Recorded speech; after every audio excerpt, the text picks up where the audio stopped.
Leave my phone in the back, please, Levi. First, I'll answer your questions in the room and online whenever you're ready. Who we have here tonight, huh? We got Colleen, sir. Colleen, Texas. Give him a hand. Run him down. Oh, we got HQ. HQ, give HQ a hand. Harlem. Please, if you don't mind. Please, always. 2 fingers, please. Please, the water. Please, the water. And yourself. Oh, and I'm here with you too. Get it on. All right. All right, solid. Any questions? Let's have them. Also, Colleen has the video. The video I'll use for you when we're doing the abortion. All right. Oh, sir. Colleen has some questions, sir. Colleen, you're up. Go ahead. Hey, Shalom. Y'all sir. Thumb. Salaki, sir. I wanted a general breakdown, Baba Kashaf, if I could, sir. The book Zechariah chapter 4, verse 4 through 7, sir. Just reminded me of something. Another brother texted me a question. Hold on. Damn, I don't forgot the question. Is this the same brother? No, this is Mark 9 and 48 to 50. That's not you, is it, Rob? That's not you, right? No, sir. All right, another one, Asher. Make sure I get to Mark 9 and 45. Not Mark 9 and 48 to 50, all right? Mark You got 9, hold that for later.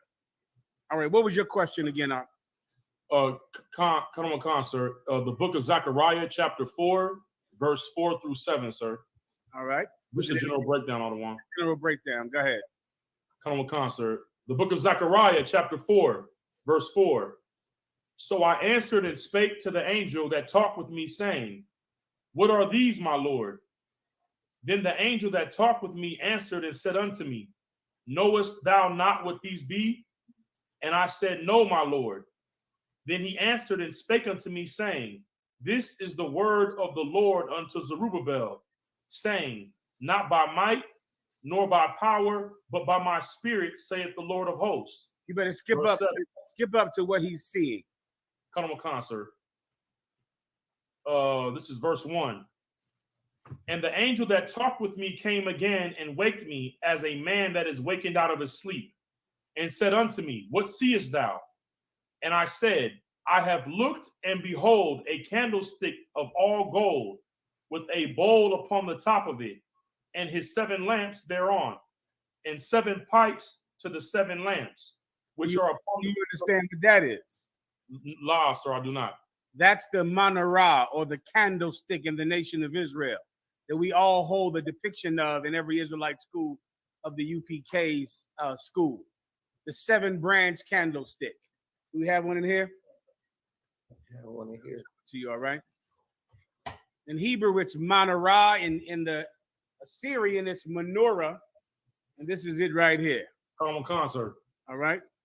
7 branches, the knot at the top, which goes into the 7 branches. All right, this is the candlestick.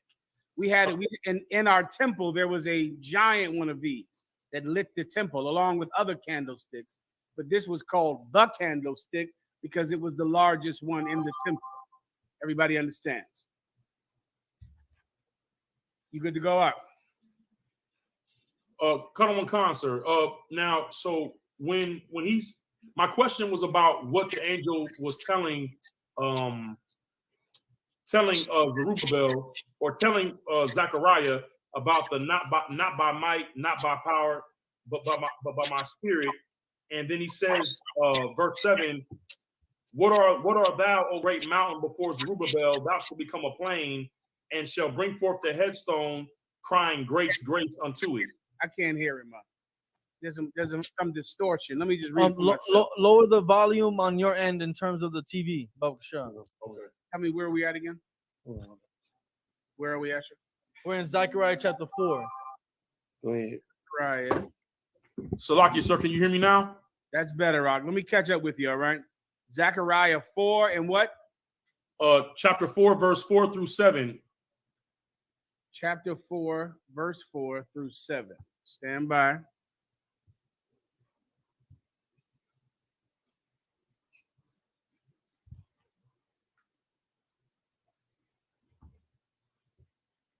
Mm-hmm, mm-hmm.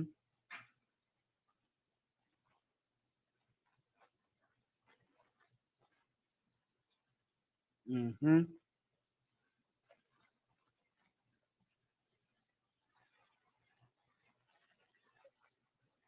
Mm-hmm.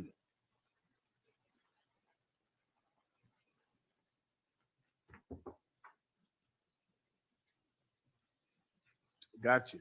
All right, go ahead and read verse 4. So I explained to you that what he was seeing is this. He was seeing a depiction or a vision of the great candlestick that was in the temple of Israel. So he showed it to Zechariah. Zechariah didn't understand what he meant. That's why the angel said, "You don't know what this is? You don't get it?" Right? Meaning, I'm showing you the candlestick in the temple of the Lord. What's the point? Keep reading. Come, sir. Verse 4. So I answered and spake to the angel that talked with me, saying, What are these, my Lord? Then the angel that talked with me answered and said unto me, Knowest thou not what these be? And I said, No, my Lord. Meaning you should know what these candlesticks are, these 7 candlesticks. You should know what they are. You don't know what they are. You don't know what they represent. And he said, No, I don't. Keep going. Come, sir. Then he answered and spake unto me, saying, This is the word of the Lord unto Zerubbabel. This is the word of the Most High unto Zerubbabel. Zerubbabel, look that up. I believe that was that wicked cat. It was on the tip of my tongue, Zerubbabel. But look him up real fast, and I'll explain who he is. All right. Meaning the Most High is against him. He's against him, and he's going to destroy him. But the problem is Zechariah doesn't understand how he's going to destroy him. Meaning, is he going to be destroyed because of a great and mighty army? No. Are we going to devise some plan that's so cunning that will destroy our enemy? No. The point of showing him the candlestick of the Most High is to indicate that the Most High God is going to do it. The Lord's Spirit is going to do it. And as you know, this spirit is also, this candlestick is also used in the book of Revelations to represent the 7 churches or the 7 schools that the Apostle Paul set up. And the Lord said that his spirit is with the 7 churches. Do you understand? Come, sir. Meaning the Most High God is working through those 7 schools. If you have Zerubbabel, tell me what it means, all right? Zerubbabel led the first group of Jews who returned from the Babylonian captivity in the first year of Cyrus. Basically, that's who he was. Okay, yeah, his name indicates that he was wicked. Whenever you hear Baal or Nubal or Rubaal or Zerubbabel or Baal-zebub, that's to indicate wickedness. Everybody understands, right? Sir. So the Most High is coming against him. That's the point you got to get. Keep reading. Come, sir. This is the word of the Lord unto Zerubbabel, saying, Not by might, nor by power, but by my spirit, saith the Lord of hosts. Not by might, Sir. not by strength, not by physical strength. What is power? Ability, right? Like political power, ability. But this will not be done by ability. This won't be done by cunning. This won't be done by physical might, but by my spirit. That's how it will be done. Continue. Come, sir. Who art thou, O great mountain, before Zerubbabel? They used to call Daniel. This is not the name they used to call Daniel, right? Look up the name they called Daniel, just so I don't get twisted up, all right? But keep going. Come, sir. Who art thou, O great mountain, before Zerubbabel? Thou shalt become a plain. Meaning, who art thou, great mountain, before Zerubbabel? Meaning, there's a mountain in front of him. It's going to become a plain, meaning the mountain is going to get knocked down flat. A plain is like a table, right? A table, it's flat. Instead of being a mountain, now it's flat. Continue. Come, sir. And he shall bring forth the headstone. You know what a headstone is, right? Salakia, sir, is that like for the grave? That's what it is. Go ahead, Levi. If I may, sir, Daniel is given the Babylonian name Belteshazzar. Belteshazzar. And I believe that's because he destroys Baal. You can look that one up and what that means. That's different, right? The Babylonians gave him that name. That's off topic. It just jogged my memory, all right? So you get the same point. The mountain in front of him is going flat. He thinks the mountain will protect him, right? Imagine if there was a mountain in front of you. You, in military sense, you would believe you're safe, like the Alps or some mountain range. You would believe your enemy cannot get to you because you're protected by the sea, protected by the mountains. Well, he's saying that the mountain in front of Zerubbabel is going to become flat. It's going to become, a plain, which means your enemies will get through it. Your enemies will attack you. You don't have any protection at all from the Most High's spirit. Continue. And he shall bring forth the headstone thereof with shoutings, crying, grace, grace unto it. What does that mean? He shall bring forth a headstone, which is a gravestone, with crying, meaning yelling and screaming, crying, saying, grace, grace unto it. Now, how would you translate that term today? Now, just see the visualization in your head. The mountain that was protecting you is flat. And now you have a headstone in your hands, screaming, yelling, saying, grace unto it, grace unto it. Asher. Asking for forgiveness. Give him a hand. That's what that means.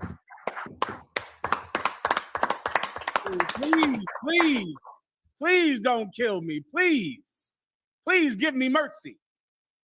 Please give me grace. You understand? Come on, concert, the water. Anything else, Kaleem? Khan, sir, I have a question.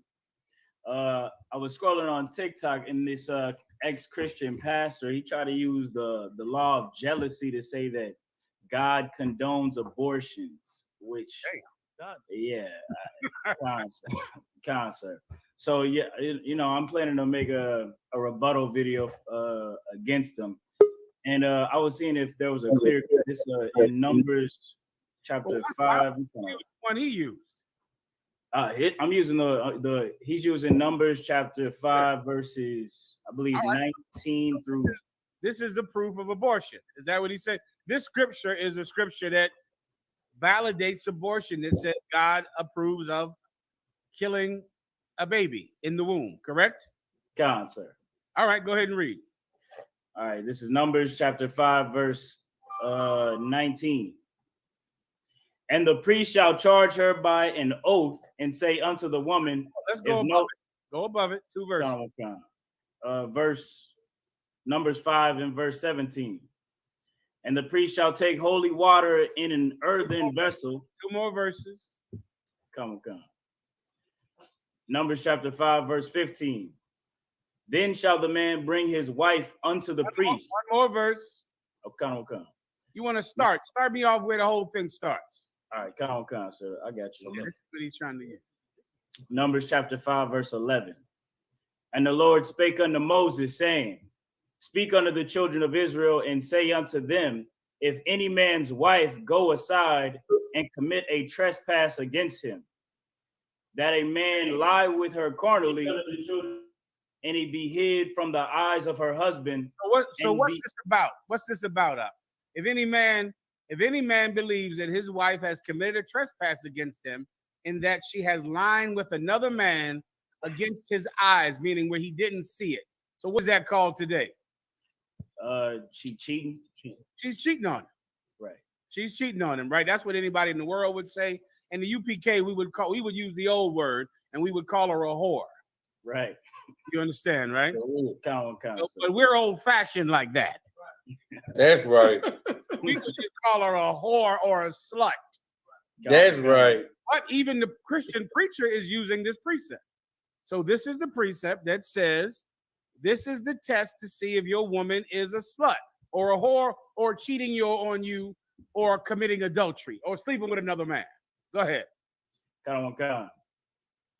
Chapter 13. And a man lie with her carnally, and it be hid from the eyes of her husband. So the husband doesn't know about it, right? He's not sure. He has some suspicion, which is why it's been called the law. Why it's called the law of jealousy, because you don't know if she's had sex with another man. You're suspicious. That happens all the time when you're in the world. That does not happen to a marriage in the UPK. You're married to a UPK. You're not supposed to ever wonder or think that she might be committing adultery. If you're thinking it, either you're crazy or your wife is not being wife enough to you. That's right. All right, but this is not something that should occur. But of course, in the nation, if everyone is deciding to do their own will, then you might have a woman who's a slut and a whore, a woman who cheats on you. If you think it, but you have no proof, you would go to the priest and they would perform a test. Keep going. And be kept closed, and she be defiled, and there be no witness. What? And she be defiled. Be what? And she be defiled. So you're wondering if she's defiled. What does defiled mean? Filthy, dirty, disgusting, unclean. You're wondering if she's a whore and if she's filthy, if she's defiled. Keep going. And there be no witness against her. But there's no one that saw it, so you don't know. Go ahead. Neither she be taken with the manner. Meaning she wasn't caught in the act of adultery, the way that they caught the woman in the act in the New Testament. Continue. Verse 14. And the spirit of jealousy come upon him, and he be jealous of his wife. Once again, that's another precept to show you what a spirit is. A spirit is a vibe, a personality. So now, because of this, you got some suspicions, but you don't have proof enough to stone her. In the old days, you don't have proof enough for that. In today's world, you would just simply leave her. If a woman is a slut or a whore, you would just leave her if you have proof that she has committed adultery or she has cheated on you. You must leave her. You don't have a choice. You cannot continue to be with a woman who has cheated on you. It's in the Bible. Everyone understands. Continue. And he be jealous of his wife, and she be defiled. And she be what? And she be defiled. Go ahead. Or if the spirit of jealousy come upon him, and he be jealous of his wife, and she be not defiled. But then you might be a brother who's jealous, and your wife did not commit adultery. You're just nuts. Some brothers are out of their goddamn minds. You marry some old crazy nut brother who thinks every time his wife goes to work, she's sleeping with someone. Why? Because his last girlfriend was sleeping with the guys on her job. So now he thinks it's going to happen again, and he goes out of his goddamn mind, and he might persecute an innocent woman. And that's why this law is in the Bible, to find out whether or not she's innocent or if she's a defiled slut, a whore who cheats on her husband. Go ahead. Verse 15. Then shall the man bring his wife unto the priest, and he shall bring her offering for her, the 10th part for the ephah of barley meal. He shall pour no oil upon it, nor put frankincense thereon, for it is an offering of jealousy, an offering of memorial, bringing iniquity to remembrance. Keep going. Bringing iniquity to remembrance, meaning what? This is an investigation to bring iniquity to remembrance, meaning you believe your wife committed an act of iniquity, a sin, and you need it brought up. You need it remembered. So this is what you pay to get the school to do this investigation for you. Everyone understands? Count. Go ahead. Verse 16. And the priest shall bring her near and set her before the Lord. And the priest shall take holy water in an earthen vessel, and of the dust that is in the floor of the tabernacle, the priest shall take. So they would take a vessel, earthen vessel, meaning a vessel made out of clay. And they would put water in the vessel. And then they would sweep the floor of the temple. Sweep it up. And they would put the dirt or the dust from the floor of the temple, and they would mix it with the water and then give it to the broad to drink. Everybody understands? Go ahead. And put it into the water. And the priest shall set the woman before the Lord and uncover the woman's head. You know what that means when it says before the Lord? Meaning in the temple, in front of the altar. Right there, on dead center, on stage one. That's before the Most High, before the temple, at a certain place before the temple, meaning where the service is done, like this table right here. Everyone understands? Count sir. Go ahead, Ak. And put the offering of memorial in her hands, which is the jealousy offering. Mhm. And the priest shall have in his hand the bitter water that causeth the curse. Mhm. Verse 19. And the priest shall charge her by an oath, and say unto the woman, if no man have lain with thee, and if thou hast not gone aside to uncleanness with another instead of thy husband. On aside to uncleanness. Now tell me, where did the preacher start? What verse did he start in? He kind of got the whole thing too, like this. All right, go ahead. Keep going. He goes all the way down to, I believe, 24 or lower. Mm-hmm. Come on. Let me get that where I was at. Was it 18? Mhm. Oh no, 19. And if thou hast not gone aside to uncleanness with another instead of thy husband, be thou free from this bitter water that causeth the curse. Mm-hmm. Verse 20. And if thou hast gone aside to another instead of thy husband, and if thou be defiled, and some man have lain with thee beside thine husband. Verse 21. Then the priest shall charge the woman with an oath of cursing, and the priest shall say unto the woman, the Lord make thee a curse and an oath among thy people. You get that? Meaning, if you did this, then you're going to be cursed. If you did not do this, then you won't be cursed. But if you did this, you'll be cursed by an oath, because you have said you did not do it.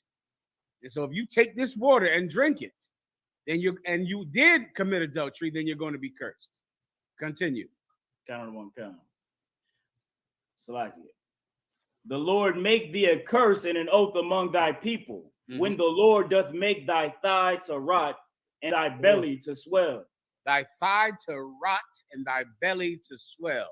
Meaning she's going to get ill, sick from the dust of the temple floor mingled with water. If she drinks this water and she is a whore, right? She's going to get sick.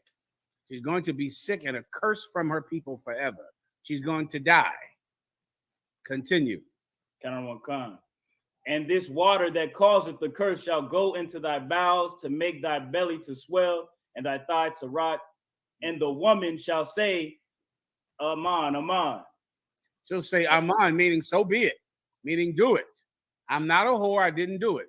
So if I drink this water and I'm a whore, imagine what you would call today gangrene, all in your leg. And there's all kinds of gastro-abdominal nonsense that'll make your belly swell from gases and all kinds of terrible things you can ask a doctor about that will cause your belly to swell with gases that will cause you to die. Continue. Count. Verse 23. And the priest shall write these curses in a book, and he shall blot them out with the bitter water. And he shall cause the woman to drink the bitter water that causeth the curse. And the water that causeth the curse shall enter into her and become bitter. And the priest shall take the jealousy offering out of the woman's hands and shall wave the offering before the Lord and offer it upon the altar.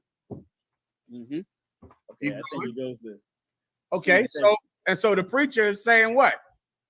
He's saying that this law shows that the Lord ordains the killing of babies. There's a part, I think in 27, where it says it's really just like a it's really about a woman cheating. I know that, sir. But I'm looking for like a strong cut. Of course, it doesn't say anything about a baby, right? Right. Or killing any baby. But if he wants it, fine. Whatever woman out there that has an abortion is a defiled, unclean whore. Damn. If he wants to go there, I'll join him. Is that what is that what he's trying to say? Because of course, this precept is trying to determine who's a whore and who's not. And her belly swells because she is defiled and a whore. So is he saying that any woman who has an abortion is defiled? Is that what he's saying? I suppose so by this verse, sir. Well, that's what he's saying. The question I'm asking, you do this to him. Come. Right to the defiled precept, right in front of him, right into the she's cheating, she's adulteress. Go right there and say, are you saying that this is about abortion?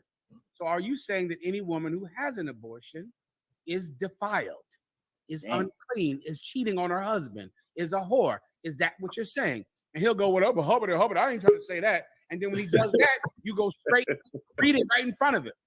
You read where it says up top. You go right to, she is defiled. She is defiled who have laid with another man, who have trespassed. Are you saying that every woman who had an abortion, that the baby is from a man she was cheating with another man with? Is that what you're saying?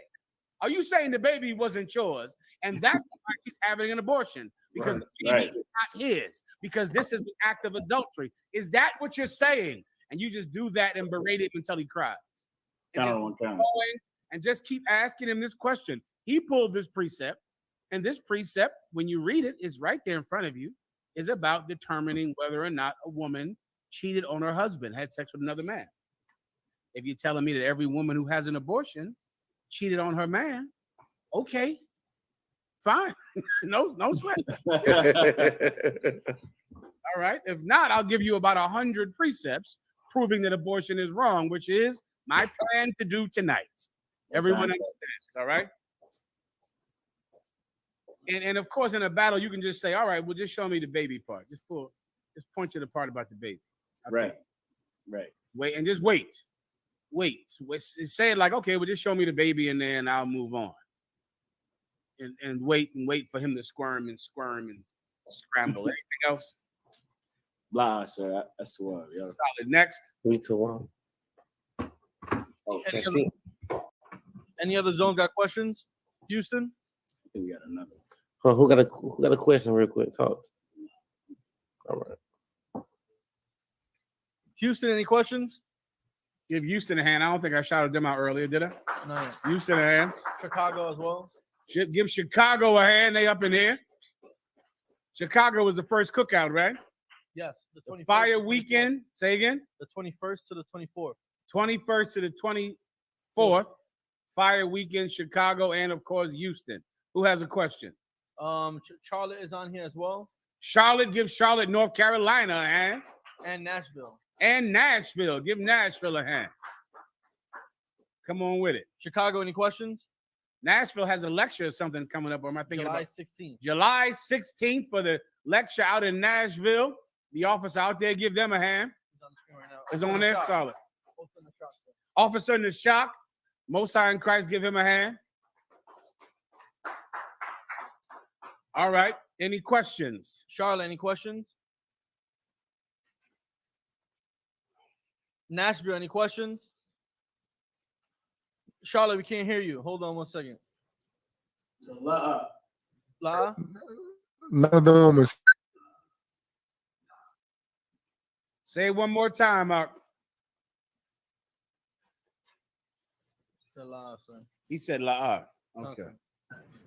Okay, so I have a question. Like if I may. Say it one more time, Mark.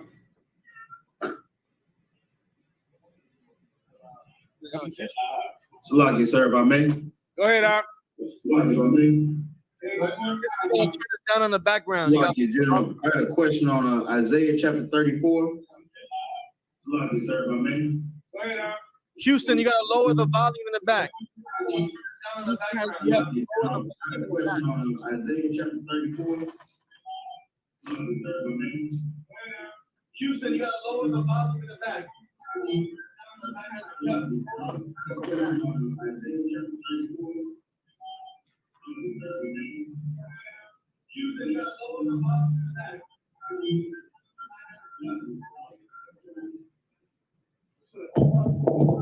Can you hear now, sir? I hear you fine now.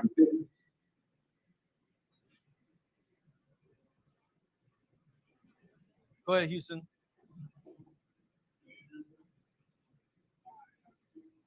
Okay. Salaki, sir. It's the book of Isaiah, chapter 34. Just a general breakdown on specifically on the owl and the raven. I'll start at verse 8. It's the book of Isaiah, chapter 34, verse 8.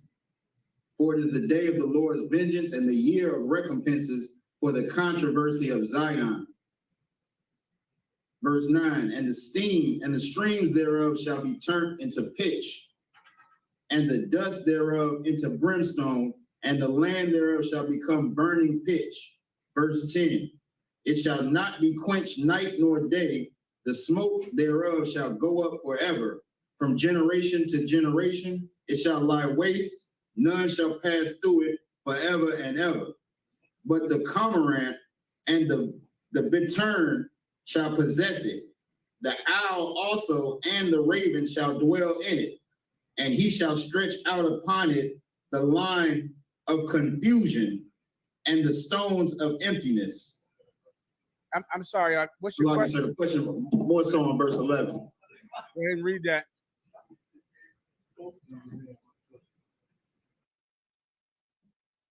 Read verse 11 out. We having a problem?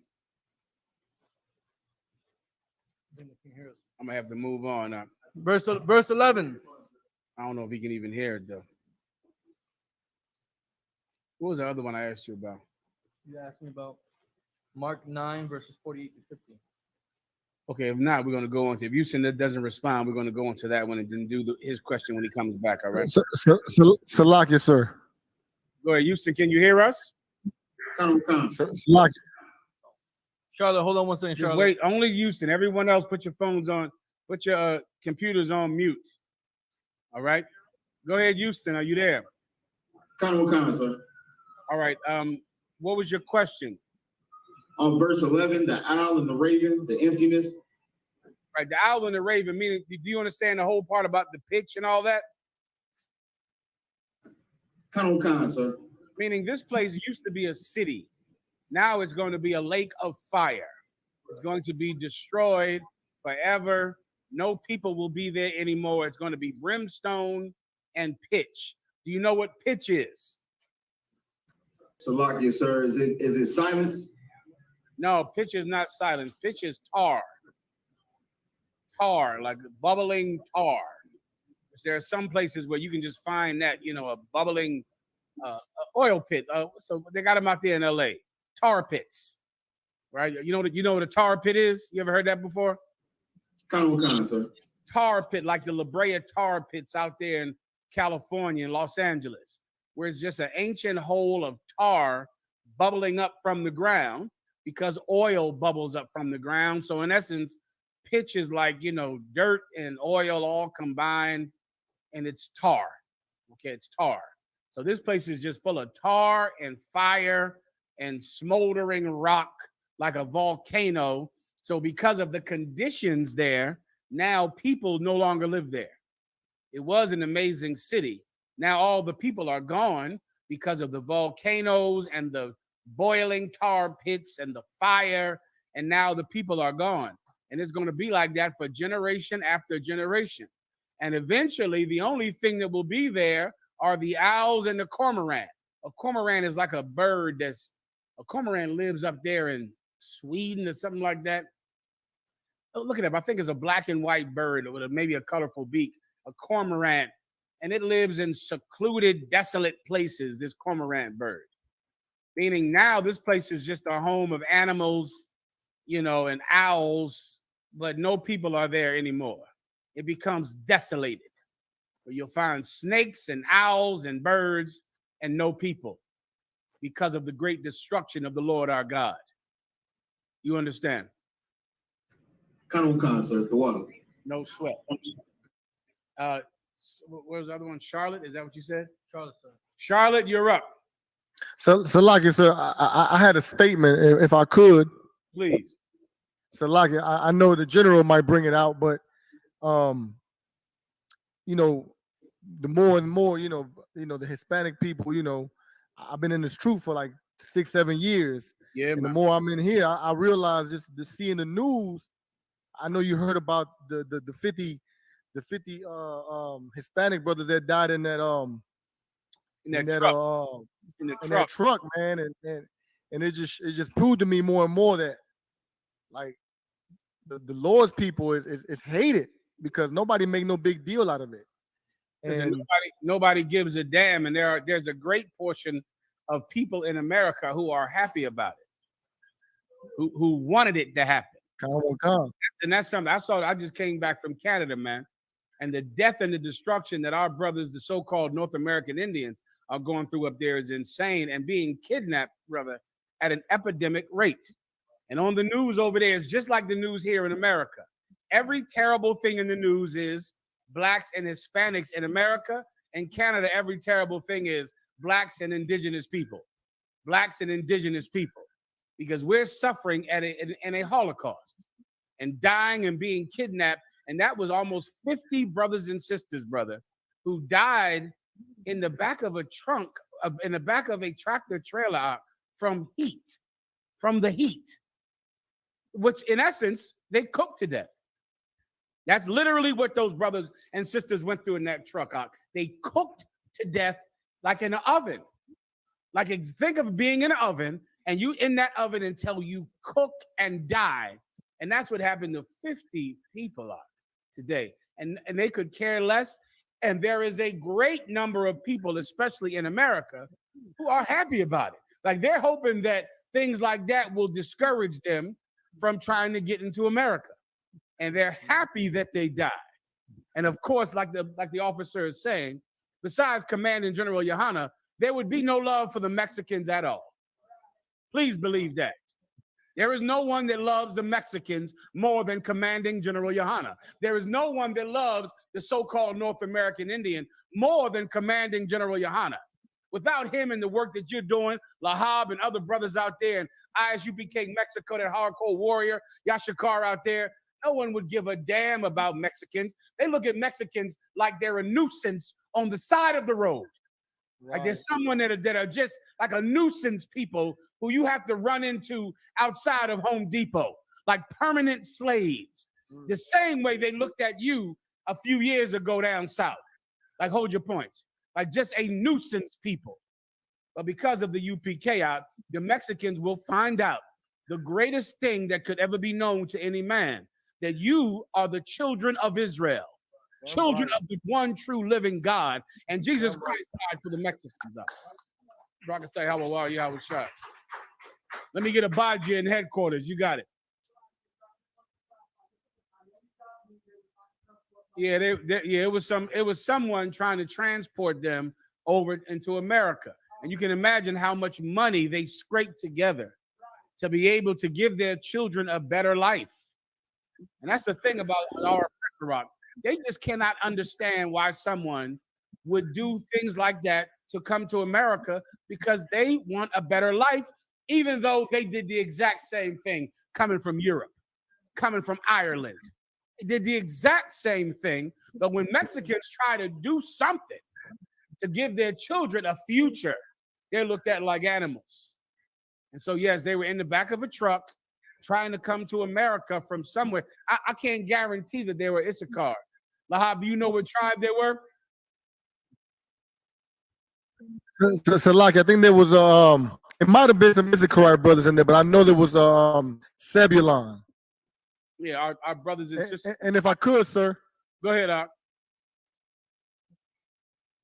And if I could, that happens every day, because growing up, they used to make Hispanic movies and Mexican movies per se about people. They used to call them the wagon. It used to be movies called it would be the bases around that. It was called they would be like the wagon of where they would get trapped, not on an 18-wheeler, but on a train wagon, and how they would die trying to.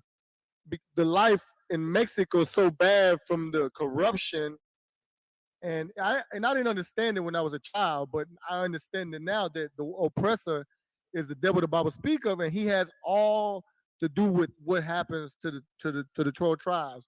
So they would leave Mexico. It didn't matter. Like they were willing to die. Like it was like, I'd rather die than live another day like this. That's right. That's right. Because our oppressor makes the countries around America hell.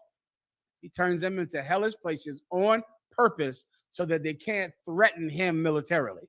So now America has no threat from Cuba or any of the Caribbean islands or anything else. They're totally secure. The Caribbean islands can't survive without American help and aid. And that's by design. But the problem is, to do that, you have to make this brother's country an absolute unlivable hellhole. But in the process, you'll feel completely safe. You'll feel safe with them at your border. Let me get the warrior right here. Go ahead, Al.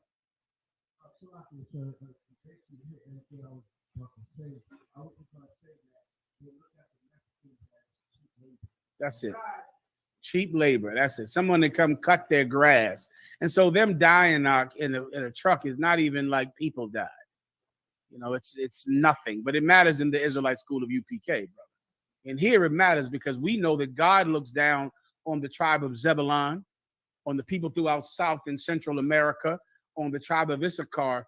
God looks down on him, on those tribes, like a father looks down on his children. And unlike America, we love our children. You understand me? God, you might not care about your kids. You'll murder your children in the womb. But God loves his children. God cares for his children. And he loves the Mexicans, man. And he loves the people from South and Central America. And each one of their lives is precious to him. Every one of their hairs upon their heads is accounted for. So through water, Lahab, was there anything else up? If I could, sir, and it, like I said, it confirms to me more. It confirms to me more that we are the children of the living power, because it reminds me of when I learned when I came into the truth, how the tribe of Judah, the tribe of Benjamin, the tribe of Levi were in those ships, and how they died in that heat and in their feces and in their urine. It confirmed to me, like, look, the children of Israel together, we're going through this struggle, whether it was in 1600s or whether it's 2022. The Lord, we getting punished together, but the Lord will redeem us together. Give him a hand. Absolutely. We're getting punished together, but the Most High will redeem us together. Well said, Issachar. Well said. Anything else? Charlotte? Charlotte, you're up. Anything else, Charlotte? No, thanks for sir. So let me get the precept the brother asked me. La, sir. La, Yes, sir. I believe it was Mark. It was Mark chapter 9, verses 48 to 50, sir. Sounds right. Let's do that quickly, all right, for the brother. I'm not sure about his question. If you're listening in, brother, you can help me to understand your question. But he just asked me to break this down. Mark chapter 9, verse 48 to 50. Go ahead. Mark, Mark chapter 9, verse 48. Where the worm dieth not, and the fire is not quenched. 49. But everyone shall be salted with fire, and every sacrifice shall be salted with salt. See, I'm not sure what his question is. Sir, he his question, what he texted me earlier. This is I believe it's also law come. Uh-huh. He just wanted a general breakdown, sir. Where are we again? 50. Mark 9, verse 48 to 50. Mark 9 and 48. Bear with me 1 second. I got you. Not quite. Hold on 1 second now. Okay, you probably need to start at 47, all right? Go ahead.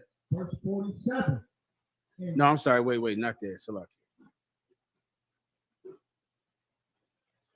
Let me go. I might need to go up. Maybe. 42. You got that. Verse 42. And whosoever shall offend one of these little ones that believe in me, it is better for him that a millstone were hanged about his neck. Let me give you the point. This is the point, right? This is the spirit of the law. This is what you're reading about. Christ is trying to warn anyone who is thinking about harming any of his disciples that if you harm any of his disciples, you're going to be put to death. You're going to die. He's trying to let his disciples know that they're safe, they're protected. Because as they go, as he's about to leave, and as they're about to be sent out to teach, they're going to be in a dangerous situation, going to a lot of dangerous places. Please believe, those of you in the world who are out there watching it, and you see the Israelite school of UPK on your street corners or walking down your cities, just know that whoever harms those men is going to get put to death. And that's a fact. They're going to die. Trying to harm a man in the UPK, doing something like that, you hazard your life for doing something like that. You put your life in hazard, all right? And every one of you brothers that has to go out to different cities and different areas to go teach, and you're sent there by men who love people in that city and know that they must be found, you're safe. You're safe because the Most High is watching over you, and the Most High is looking closely at anyone who would dare harm you. That's the point. That's the point. Now read it one more time and then read it all the way down. Verse 42. And whosoever shall offend one of these little Whosoever shall offend. ones, offend That's correct. Go ahead. one of these little Who are his little ones? The disciples. Now, do you notice the metaphor? What's the metaphor? Children. You see, in this evil country, and America is not the only country that has abortion. Every so-called westernized country has abortion, and China has abortion. Hold your point. And China has abortion, right? But abortion is popular everywhere. Everywhere, it's very popular. It's a very efficient and logical way to manage society, abortion, right? Everyone does it. But in the nation of Israel, we love our children. We love them. And Christ is trying to show you throughout a warrior that he loves the 12 disciples like a father loves his children. These are my little ones. My little ones. And anyone who harms them is going to die. That's how Christ feels about the brothers in the UPK, man. These priests who sacrifice everything so that Mexicans don't have to die in the back of a truck, so that Haitians don't have to starve under a bridge, so that brothers in Brooklyn and in the Bronx don't have to fill the prisons up and fill up Rikers Island until you die in a prison from getting no medical care. You'll sit in some goddamn cell in Rikers Island, bleeding and sick, and no one will ever come to help you at all. The babies that are born in the women's prison adjacent to Rikers Island, that will live their entire lives in prison, never getting to see a judge, never getting due process. This school is built for them, and God loves his children. God loves his little ones. He doesn't murder them. He doesn't abort them. He protects them. That's the point. Continue. It is better for him that a milestone will hang about his neck. So if you're thinking about harming one of my babies, it's better for you that a millstone be hung about your neck. Someone put a millstone up on the screen so you can visualize this. A millstone is something pushed by a donkey or a horse, right? They pull it in a circle all day. And the reason that an animal or an ox pulls it is because it is big and heavy ox. It's a giant thing. Samson pushed it when they were trying to punish him for standing up to his adversaries. He pushed the millstone, but a millstone is a thing that an animal pushes, a beast of burden, because it's so goddamn heavy. You have it yet? That's just a second Okay, delay. solid. So you see it right there, right? An animal pulls that thing. Show it to me with an animal pulling it. That's a perfect one right there. That one right there. That one you might be able to get some scope of how big it is. The one up top. That one you might give you some scope too of how big the damn thing is. Sorry, remember that's a 10-second delay. No problem. That's a small one pushed by a little cat making the corn tortillas out of that one. That's what that brother's doing right there. Usually they would grind wheat up in it, and it's big and heavy, and they get a donkey to pull it. All right? Well, if you're thinking about harming one of God's children, one of the disciples of Christ, one of his little ones, you should just hang one of these around your neck. Keep going. And he will cast it to the sea. It's better that you just hang this giant, I mean, this thing might be a ton, this stone. Hang it around your damn neck. Hold on one second. Shalom, may I help you? Give me 1 second. I'm in class. I'll call you right back. Like this, sir? There you go. That's the perfect one right there. Right on the end. The last one over there. Or anyone over the donkey. That thing is heavy. That's the point. All right. That's a heavy thing. And it's better if you're thinking about harming one of the disciples of Christ, just hang that thing around your neck and somebody should throw you in the river. That's better. Because the thing that is going to happen to you for trying to harm a disciple of Christ, it's better to die like that. That's the point. Continue. 43. If thy hand offend thee, cut it off. If thy right hand offend thee, cut it off. Once again, they're going out to teach. The first thing he's trying to tell them is that, listen, man, whoever is thinking about harming you, I'm going to kill in a gruesome way. I'm going to destroy them. I'm going to do it biblically, brother. You understand? You're going to get a biblical death. And I've seen some biblical deaths happen to people who dared to harm one of the disciples of Christ in here. I mean, biblical deaths. Right here in Harlem. I've seen it. And you'll see it again. That's the first thing you got to understand, is that you're protected. The next thing you better understand when you go out to teach is what? Is that if something is stopping you from going out to teach, if something is trying to, go against your work, get rid of it. Cut it off. Cut it off. If thy right hand offend thee, cut it off. Now, why is the Most High saying right hand? Because your right hand is important to you.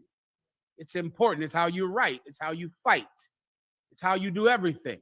Well, Shalom, warrior. The water for everything again. Most High in Christ. Even though with your right hand is so important to you, it is not more important than the work of Christ. Get rid of it. A lot of you have 1,000 things in your life that are really holding you back from being the kind of priest that you should be. Get rid of it, man. A lot of you all in love with some bitch, some old slut, who doesn't want you, who can't stand you, who's a whore. And for your love of her, you can't get to camp. You can't do anything because you're constantly afraid that you will just be an Israelite too much for her taste. You don't want to be so UPK. You gotta push down your UPK a little bit, because if not, this slut might not talk to you. She might not forget her, man. If thy right hand offend thee, cut it off. Get rid of it. Keep going. It is better for thee to enter into life maimed than having 2 hands to go into hell. It's better that you enter into life maimed. The word maimed means like marred or cut or disabled. So now it's better that you live forever with 1 hand than that you die in hell with 2 hands. And that's what happens to you. This is a metaphor about people and addictions, things you can't stop doing. Right? There are people in your life who are very important to you, but these people are going to cause you to go into hell. What is hell? A terrible condition right here on earth. And there is a person that pushes you into a terrible condition. Get rid of her.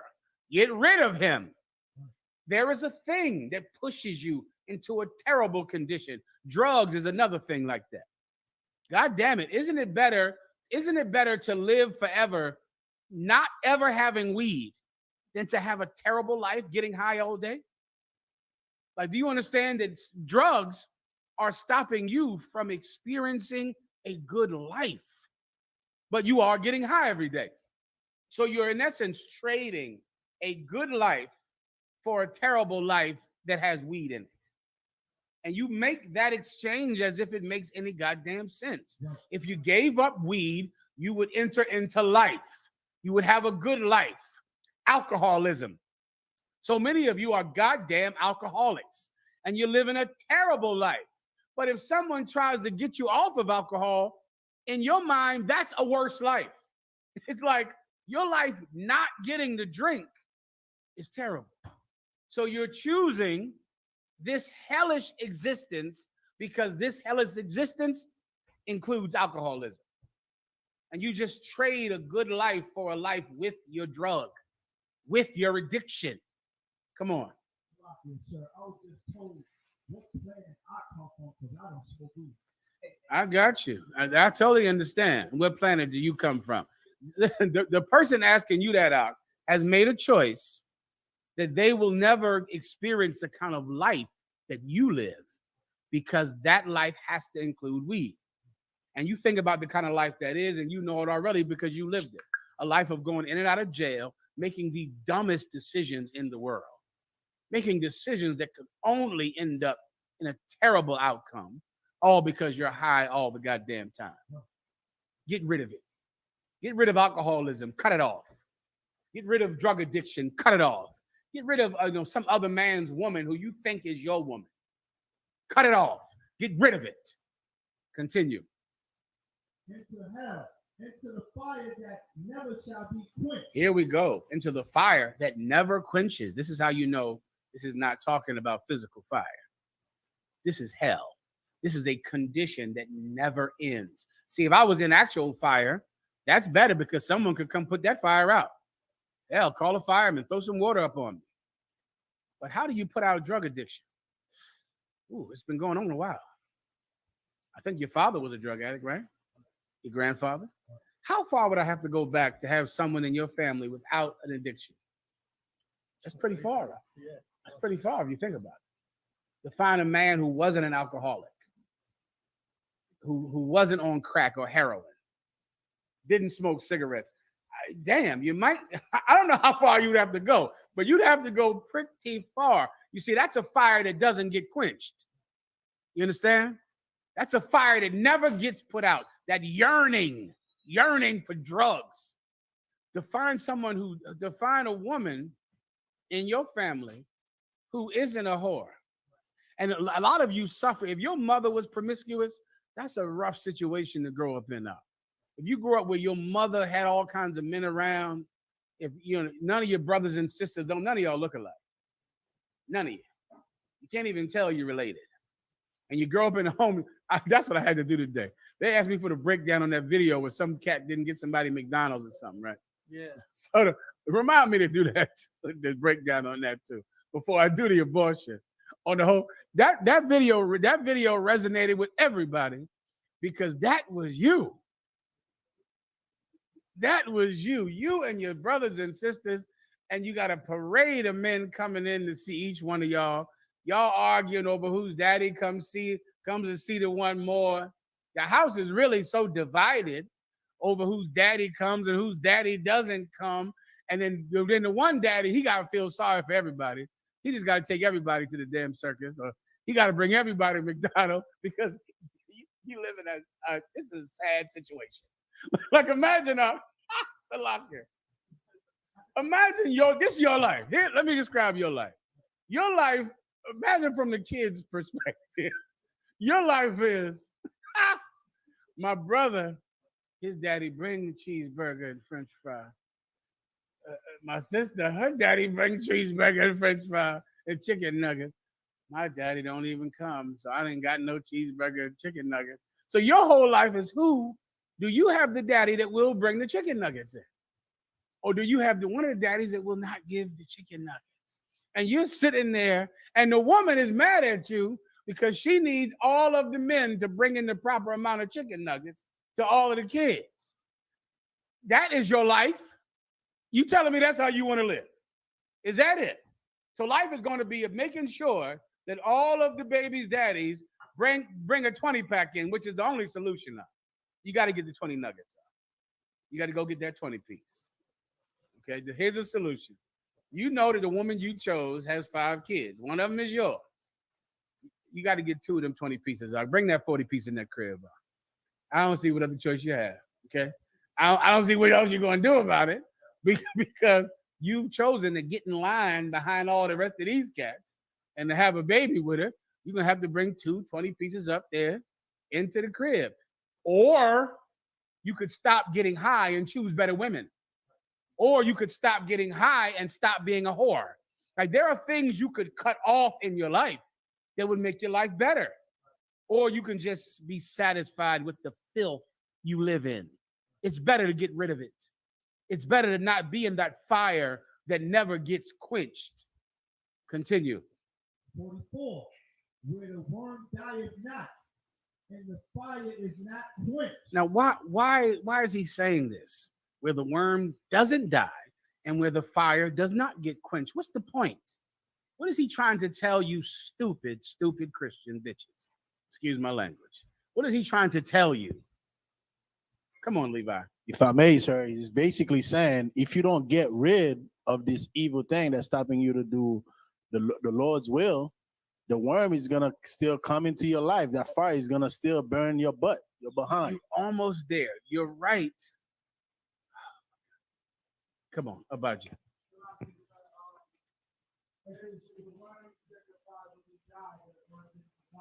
That's true. But this worm, what? This worm doesn't die. So what worm wouldn't die? No worm would not die. Worms aren't immortal. Right. So what does that tell you then? This is not physical death. That's the point. If you don't get rid of drug addiction, alcoholism, being a whore, prostitutes, finding whores on Facebook to have sex with, if you don't get rid of those things, then you're going to live a life that is worse than death. It's worse than death because this worm doesn't die. This fire, you can't put water on it because this is not physical death. This is spiritual death. This is terrible, right? This is the kind of life that makes you want to die. Now, everybody knows what I mean then, right? If you're living a life where you want to commit suicide, where you want to put a gun in your mouth and you want to cut your wrist and cut yourself, what does that tell you about the life that you have? That should tell you something, right? In your mind, this life is so terrible that death would be better. Well, there's only one way to have a better life. Get rid of the thing that you refuse to get rid of. And then your life is better. Now it's a wonderful life because if you think that you can continue to hold on to this thing because you don't want to lose it, you're going to wish you were dead because this worm doesn't die. This worm that eats you never dies. This fire that you're burning in, it can't be put out because it's not real fire. It's spiritual. Because there is no place where you burn underground. That is not real. That doesn't exist. But there is a hell that you can live in right now, tonight, when you go home. Everyone understands. Come on. I was gonna say, sir, I had that same conversation with my younger cousin earlier this week, and it really all results, you gotta start making better. You know everything that's going wrong, so why don't you start making better decisions? And it's like there's no need or urge to make better decisions, Well, in actuality, there is a need of urge to make better decisions, but everybody knows what they'd have to do is more than they want to do. It's like paying for something. They don't want to pay for it. Let me give you some more understanding on abortion, if I could. I'll get you in 1 second. Okay, many girls who have abortions, right? And you'll make an argument to them about their baby and how they shouldn't do it and how it's murder. And by this time out, virtually every woman knows that baby is alive and they're killing that baby. That's not even really a debate anymore because of ultrasounds. Because everyone can see that baby and they know that baby is alive. But in the back of a lot of women's minds, they know that they don't want to bring this baby into this life that they're living because their life is hell. And so the thought of like having a child means bring a child here to live in my mother's home. And living in my mother's home is terrible because my mother speaks to me like I'm a slut and a whore and a dirty, filthy, bitch every day. And my mother's boyfriend molested me. And every day is hell. So in essence, killing a child is better than the kind of life that they think they could provide for that child. And everyone knows what I'm talking about. All right. There's one way to fix it. Cut off your mother. You understand? Cut her off. Cut that mother off that's bringing you down and destroying your self-esteem. Get her out of your life because survival is everything. And in the UPK, we don't teach brothers and sisters to neglect their parents, even though they're in the world.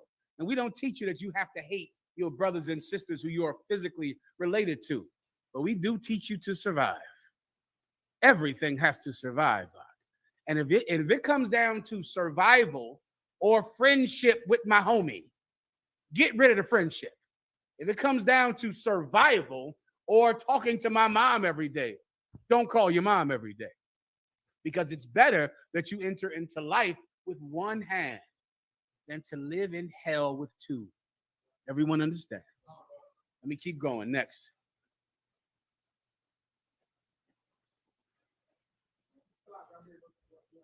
Go ahead, Abaji. Go ahead. I'm not sure if I'm done here yet, though. Am I done here or not? I think that's enough. Take me straight to his question now. It's just a breakdown of 48 to 50. Go ahead. Hazar? Go ahead. No, you're thinking too much about that.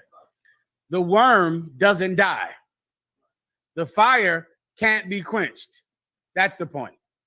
The point is, if I was on fire, someone could put it out. Understand? Like if this room was on fire, it wouldn't mean we were all going to die. Why? Because a fireman could come in, or we could get the fire extinguisher we gotten back and put the fire out. Right? That's not that bad a situation.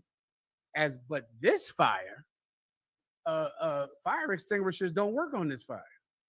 This is the terrible fire. And the worms that eat dead flesh, eventually that worm will what? Die, because it's a living thing, and all living things die. So when it dies, it won't eat me anymore. But this worm does not die, which means it eats you forever. The point is, this is spiritual death, and it is worse than physical death. It's that terrible. It's hell. It's a hellish condition that never ends. Come on.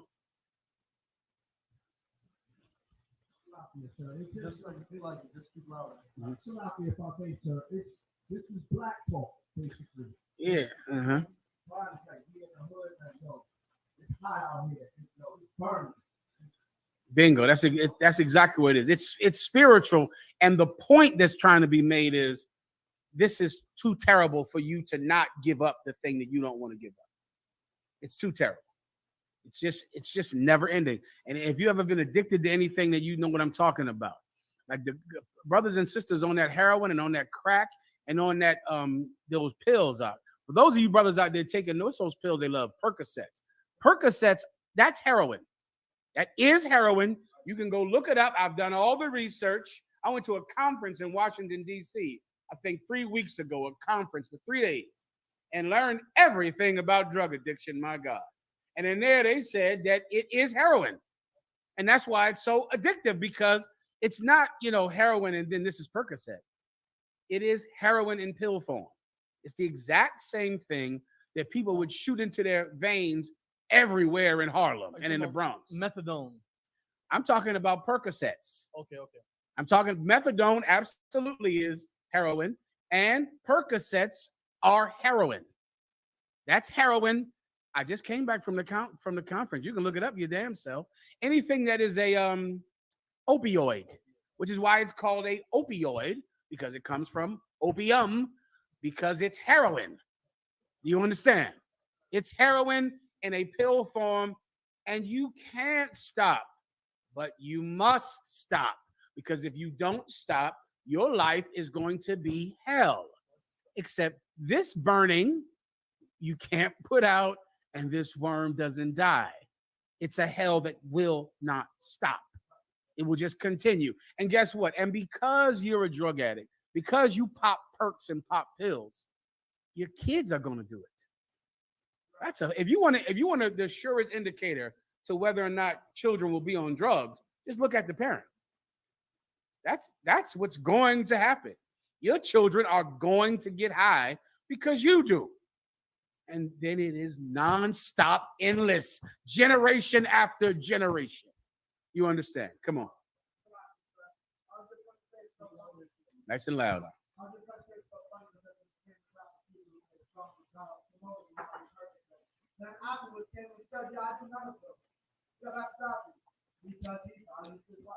Well, it's heroin. That much I can guarantee you. That's not hyperbole. That's just a fact. That's what it is. All right. Any opioid is heroin. And that's all. All right. Anything else? Keep reading. Verse 49. For everyone shall be salted with fire, and every sacrifice shall be salted with salt. Let me keep going a second. Bear with me one time. And this is where the question is, right? Mark 9 and 48. This is Mark 9 verse 48 to 50, sir. 48 Right. to 50. Okay, everyone shall be salted with fire, and every sacrifice shall be salted with salt. Okay. Death, right? The preservation process of death, which Israelites invented. The Egyptians went and took it and made it, pagan worship. Right. But bodies are mummified with salt. Right. Right. Just like if you ever eat beef jerky, just think of beef jerky. Beef jerky, you put some salt on it, now it becomes just dry and hard. Well, that is how you mummify a body to get a body to last without decaying, right? Right. Jacob, when Jacob died, his bones were taken from Egypt into the Holy Land, and they salted his body so it could make the trip. Everybody gets it, right? Right. Well, in this death, what happens? Your body is what? Read that again. For everyone shall be salted with fire. In this death, your body is salted with fire, not with salt. So instead of salt going on your dead corpse to preserve it for some reason, maybe for a trip or the body has to travel somewhere to get to a proper burying place, your body is salted with fire, meaning instead of getting preserved, it gets more burnt. Right. And it just keeps going on and on. And the sacrifice, go ahead. And every sacrifice shall be salted with salt. Every sacrifice will be salted with salt, meaning, and the sacrifice that's made, how can I not give it to you? The body is salted. You have it, Hazahab? Go ahead. Sacrifice is yourself. Give him a hand. That's correct. You're the sacrifice. You're Right. being killed. Except the salt that's being used on the sacrifice is what? Fire. Fire. So remember, every sacrifice has to be salted with salt, right? Every sacrifice. You're the sacrifice. So you're going to be salted with fire. Right. Which means you just keep getting hurt. Keep getting hurt. Keep getting killed. Instead of preserved, instead of made to preserve and last longer, like meat that you want to travel or like a dead body, you just get more pain. The pain never ends, which is the point. Right. The pain never ends. All right, that's drug addiction. It's a pain that just never ends. Cigarette addiction. Ooh, you just have to have a cigarette every 15 minutes.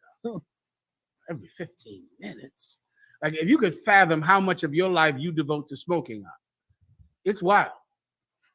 Every 20 minutes, every 15 minutes, morning and night. And a lot of you women, you can't have sex without smoking weed. A lot of you women like that. Your wife has to smoke weed to have sex.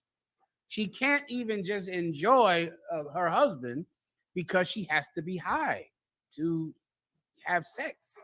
Why? Because she's lost the ability to relax. Now think about that when you want to know what hell is. Right. The ability just to go, all right, I'm good to go. She cannot relax without weed, and she can't have sex without relaxing. So she has to smoke weed, or else she cannot relax. She's tense and going crazy without drugs, and that's who you're married to. You're married to that. That's a hell that doesn't end up. It just does not end. You understand? Con. All right. That's why Christ said, "Better a man to gain the world. What profit a man to gain the whole world and lose his soul?" So if you have everything in the world, but you don't control you anymore, what's the difference then of having anything? Because I'm controlled by drugs. I'm controlled by my mother or father or peers at work or my cousins or Facebook. I'm fine, warrior. I'm controlled by someone else. So what difference does it make to have everything? When I don't make decisions for myself, I'm controlled by something else. They own my soul. Everyone understands. Con. Next. Let me get Levi. Salaki, sir. Sorry. Go ahead up on who is it? Charlotte. Charlotte, go ahead. Salaki, sir. This is Officer Lahab. Can I get a general breakdown on 2 scriptures? Mm-hmm. Come on. I said, could I get a general breakdown on 2 scriptures? The first one. Absolutely. Come on with it, Doc. The first one is Nahum 2:5. Nahum chapter 2, verse 5 through 7. Mm-hmm. Go ahead and read it, brother.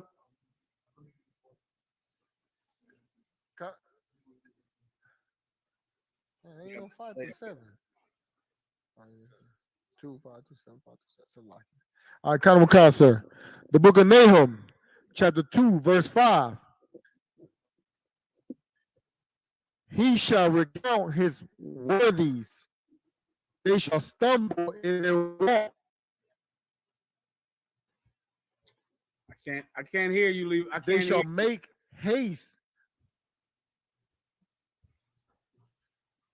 Where did he say that? Salaki, sir. Can you hear me? Go ahead, Doc. Come. Let me break it down for you. Where is it at again? That's Nahum chapter 2, verse 5, sir. The book of Nahum, chapter 2, verse 5 through 7, sir. All right, let me just break it down for you. You're having some delays. I'll break it down. Someone read it for him. Nahum 2 and 5. The book of Nahum, chapter 2, verse 5. He shall recount his worthies. They shall stumble in their walk. They shall make haste to the wall thereof, and the defense shall be prepared. 1 second. Let me catch up with you. Uh-huh.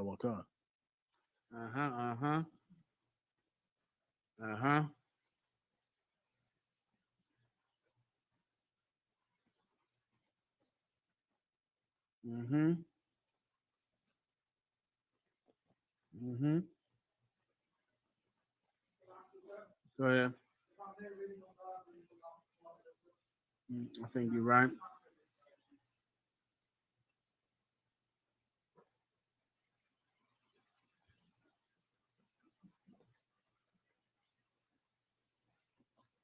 Okay. It's only 1 second. I can't remember this part.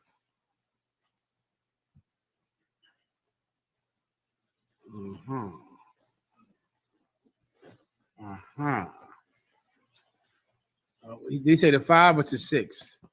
He said 5 to 7, sir.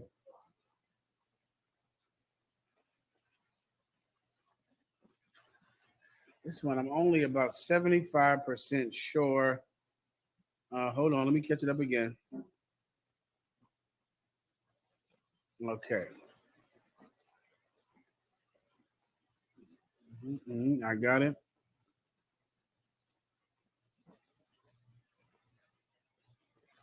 Read 2. The book of Nahum, chapter 2, verse 2. For the Most High hath turned away the excellency of Jacob as the excellency of Israel. That's the part you need to understand. The Most High has done away with the excellency of Jacob as the excellency of Israel, meaning the Most High is against us.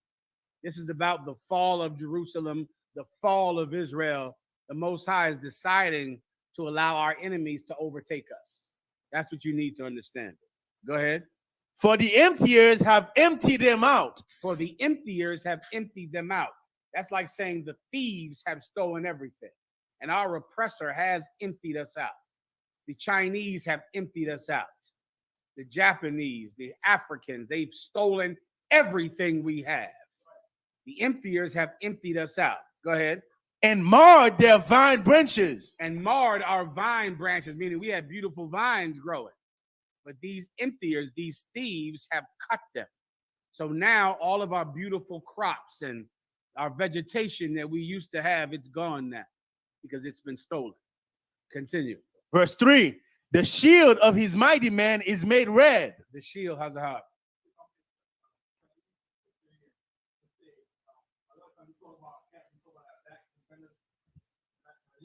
You're talking about the what again? Got you.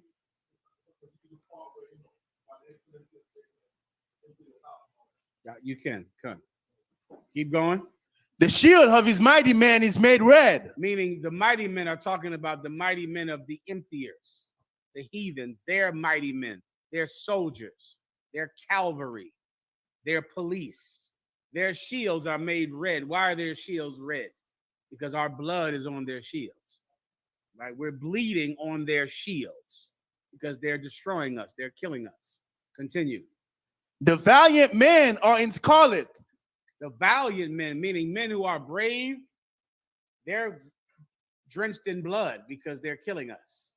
So now they're like Christ will be drenched in blood when he returns. The police are drenched in blood now, right? The soldiers, the border agents, they're drenched in blood now, our blood. Continue.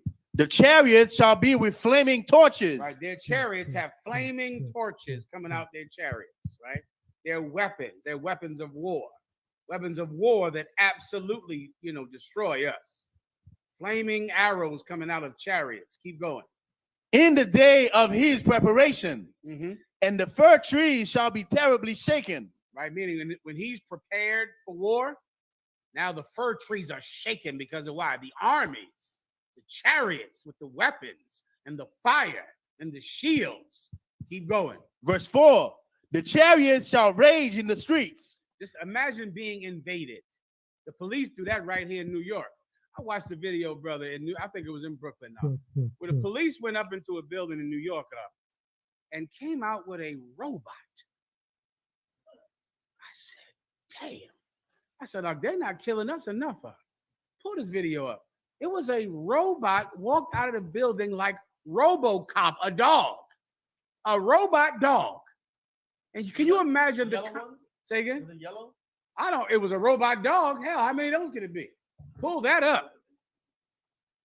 I said, can you imagine the budget that they have in New York?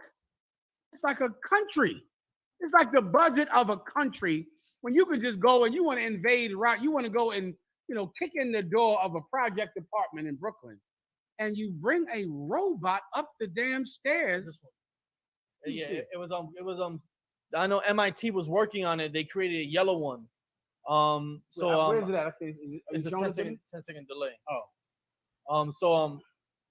The MIT was working on that for a while, and they made the first prototype, which was yellow. And then about a year ago, the NYPD had an all blue one, but it was painted blue over the yellow. Is this the one that came out of the project building? Yes. Play the video for everybody. The video, okay. I got the image right here. You got a bad delay tonight. No, this is right here on YouTube. It's always a 10-15 second delay. Show me the video of the thing coming out the projects. No, sir. The thing went on a damn arrest. Right here. It's been a rough year for the NYPD. Crime is reaching record levels in the city, and today, the newest bot in blue was sent out to its first crime scene. That thing is creepy. Meet DigiDog, the newest member of the NYPD's Technical Assistance Response Unit. Yes, a robot dog that's hounding city streets, assisting its handlers in saving lives and protecting New York's finest. It allows the NYPD to have eyes and ears and also talk to individuals in life-threatening situations. This allows them to... So now you in your projects and a robot come and kick in the door. A robot dog jumps on you and gnaws you to goddamn death. And in Dallas, there was a brother who was shooting at the cops, which he should not have been shooting at the cops, all right? But they sent a robot in with a pizza. The cat was hungry, and they blew him up. It was C4 in the pizza box. Yeah, go look it up. The cat said, I'm hungry. They said, listen, no problem. We're going to send you in a big old large pizza. No sweat, no problem. Just wait right there. It's going to be hot. Don't worry. The robot took a goddamn pizza into the man and blew his ass up with C4, not in Iraq, not in Afghanistan, in Dallas, and blew him up. Now that's your enemy. That's him. And his weapons just get worse and worse, and you get more sickly every day. And yet his weapons increase. Continue. The chariots shall rage in the streets. They shall jostle one against another. So meaning so many chariots that the chariots are jostling against each other because there's so many of them. So it's chariots all bunched in together trying to get into your neighborhood to kill you. Go ahead. In the broad ways. In the Broadway. So imagine the street is wide, but there's so many chariots that they're bumping into each other. Continue. They shall seem like torches. Oh my God. You're going to look at them afar off. You'll think that's just torches, but it's not. It's lights. It's lights from all of the mechanized war machines coming down your street to kill you. Keep going. They shall run like lightnings. Keep going. Verse 5. He shall recount his worthies. And then when he gets there, he recounts. Now he recounts his worthies. Who knows what that's about? Now all of them got war stories. Yeah. I arrested 3 of them in Brooklyn the other day. Yeah, I kicked in the door yesterday at his house in Harlem. Then all of these cops and these military nuts get to tell all their stories about how worthy they are. Continue. They shall stumble in their walk. They stumble in their walk. Keep once again, why? Because it's so many of them. So they're jostling against each other. As they're trying to march, they're stumbling because it's so many of them coming into your neighborhood. Continue. They shall make haste in the wall thereof. You get that? They'll make haste to the wall, you said? To the wall thereof. Yeah, they run to that wall. Continue. And the defense shall be prepared. Keep going. Verse 6. The gates of the rivers shall be open. All of that is the same thing. Talking about the fall of Jerusalem, how the whole war, you can use it for the past, you can use it for the present. Done. Next. Somebody said something. Go ahead.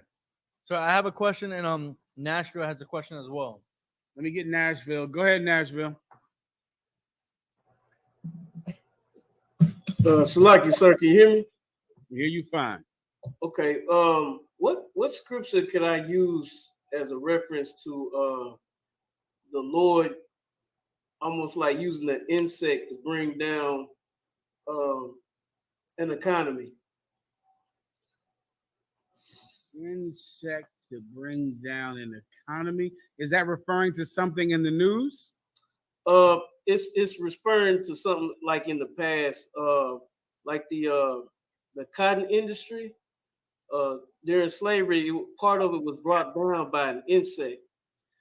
Yeah, there's many precepts about that. That's a pestilence.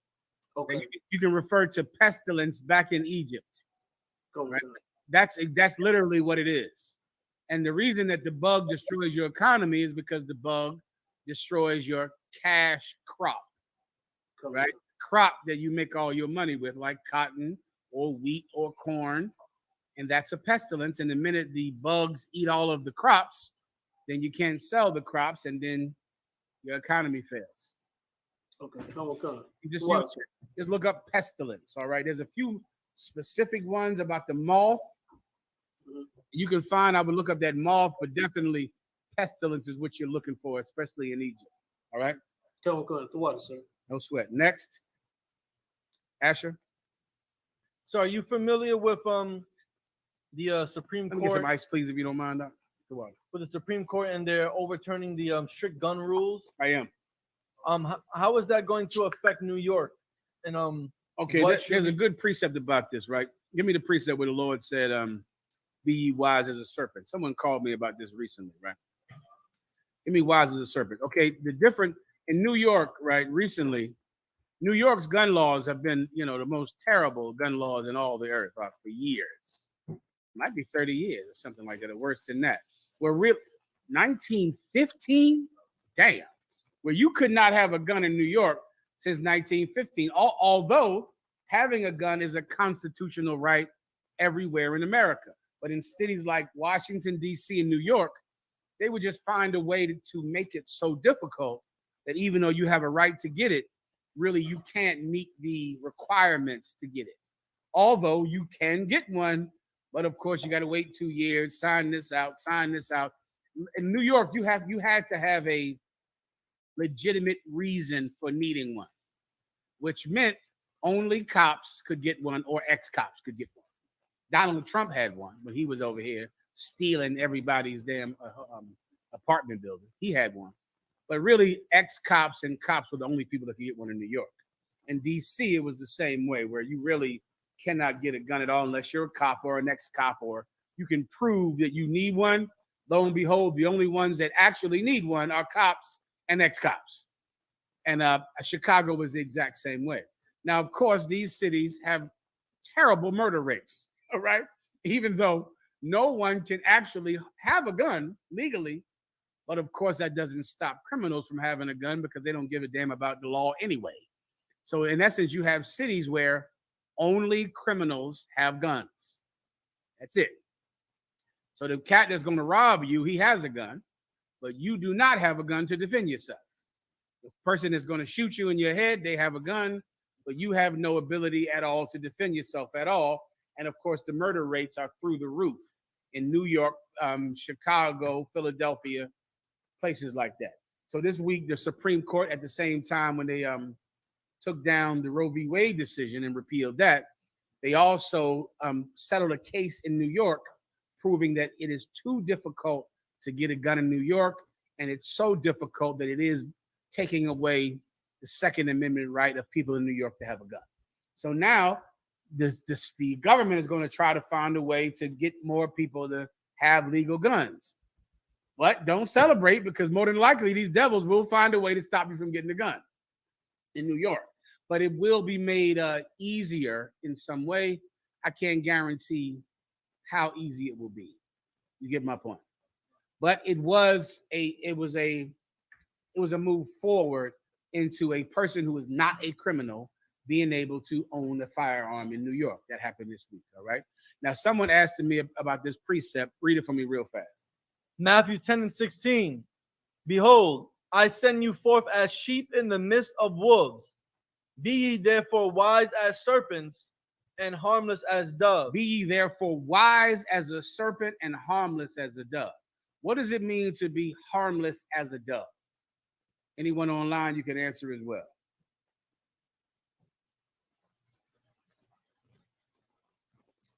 Harmless as a dove. Please. Has nothing to do with appearing like a dove. Salaki, sir. The dove. Go ahead, online. If I could, would it mean, because a dove is not like an aggressive bird? It's a gentle bird. Like eagles or vultures, they will attack people. They prey on other animals. Mm-hmm. While a dove is like, a dove will fly away. You know, a dove will just sit there. It won't attack. It won't try to harm you. You know what I mean? So it's a real non-aggressive animal. A dove will not harm you.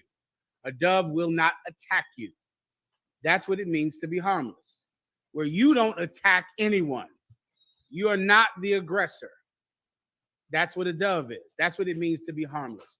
You don't attack anyone. Now, what does it mean to be wise as a serpent? Now, I just gave you the answer by giving you the other answer. Houston has an answer. Houston, you're up.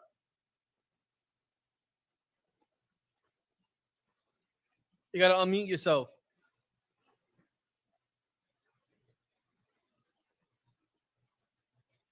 Houston, I can't hear you. They're unmuting. Salaki, sir. Can you hear me? I hear you fine. Go ahead. Salaki, sir. A serpent waits for the right moment to strike.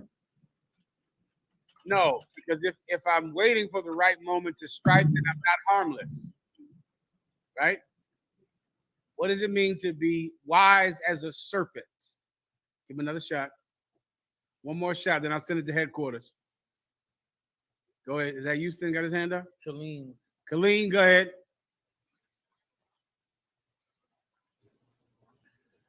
Hey, Salakia, sir, is it knowing when to strike, like a time in the season?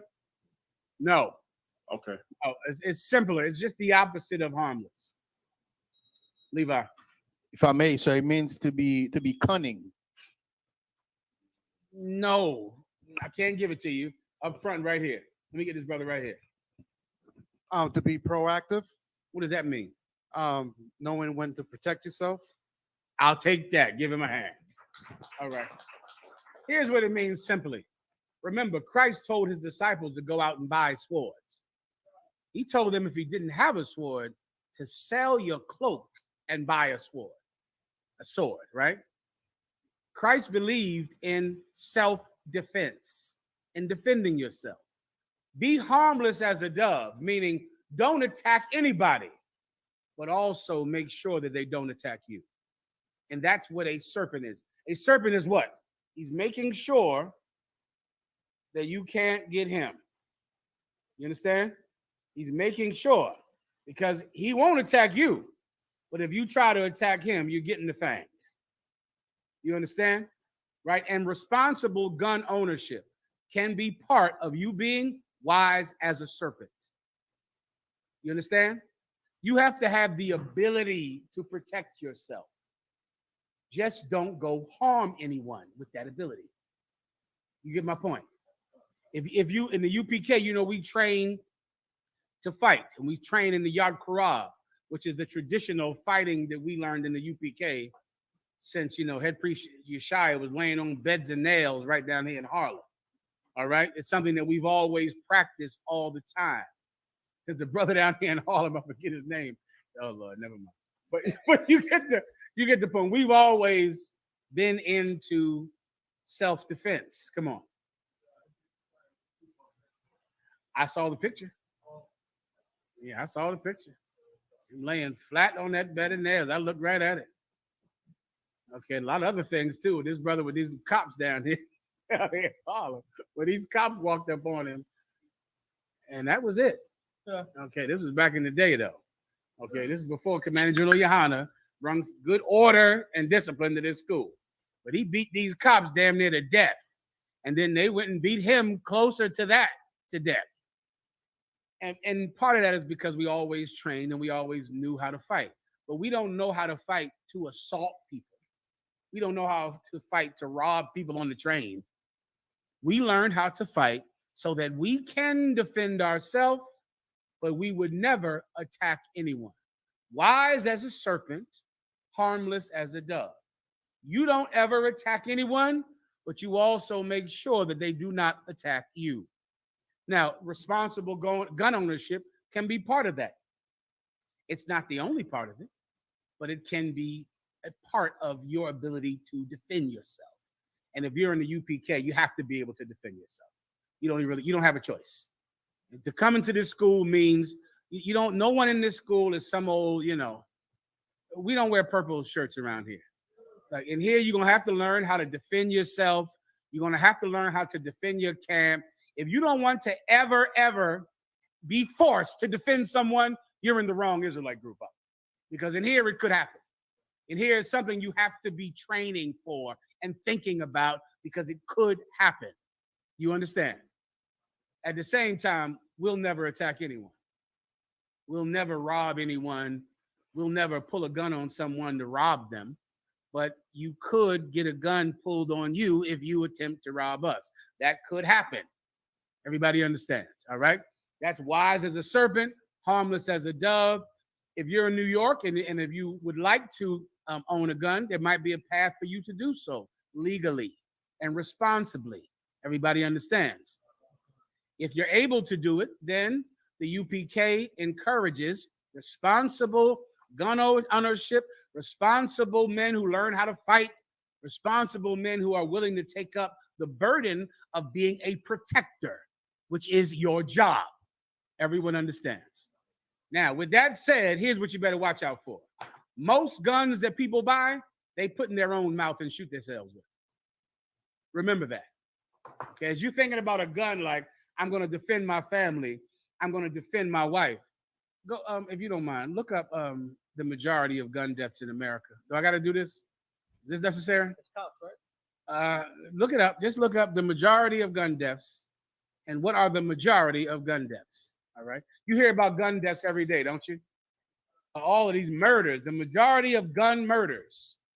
You hear about them. It's on the news every day. if you can, just take 2 minutes to just look up what are the majority of gun deaths. You have it, you let me know, all right?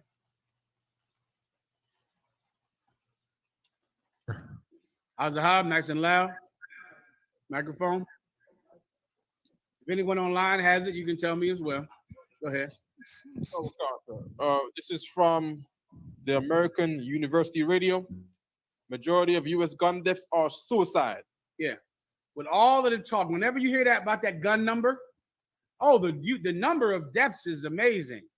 The majority of gun deaths are suicides, right? So just make sure if you go get a gun to protect your family legally, make sure you're not really getting it to blow your own head off, because that's what most people do. Because they live a life that is worse than death. So if you're a drug addict, you're probably going to shoot yourself in the head. If you're an alcoholic, one day while you're crying and drunk, you're going to put that gun in your mouth. You're going to kill yourself with it. That's just the statistic. That's the numbers. So is responsible gun ownership part of what we support? Absolutely. But we do not support you buying a gun to commit a crime with it. And shooting yourself in the head is a crime. Robbing someone is a crime. Just make sure you lock it away so that your wife doesn't go in your phone with one hand and the other hand go get your gun. That's a terrible sight to see. You're going to see her going through the phone right here, tears all down her face, because you're too dumb to lock your phone. How are you brothers letting a woman get in your phone with robots on the street? It's robots out here on the streets. The cops have robots. You don't have a code on your stupid phone. Maybe you shouldn't get a gun. You might want to rethink it. All right. Moving on, please. The third chapter. Mm-hmm. My question is, can I get an explanation of blaspheming the Holy Spirit? More so, I understand blasphemy means to insult. So how do you insult the spirit? Meaning, how do you insult a vine? By insulting the action. The action. And insulting that the vibe. The action done by God. Concept. The Holy Spirit is God. Concept. So in essence, you can insult anyone you want except for God. Right. Now, how do you insult God? You insult God not by insulting your concept of God. It might be some white Jesus or some Buddha. Right. But by insulting something he has done. Concept. That cannot be denied that he did it, which is why Christ used the example of when he rose the dead or healed that brother. Which was something that they knew was done by a supernatural power. And instead of saying God, they said it was Satan, thereby insulting the God that did the miracle. And they insulted God and they have to pay. Salaka, sir. One second. Go ahead, Ak. It's the same thing as saying, like, the I.S.U.P.K is not the home of the truth. That's the same thing as saying that's like blasphemy against the Most High. No, that's insulting the Israelite school of UPK. I'll give you a more real life example.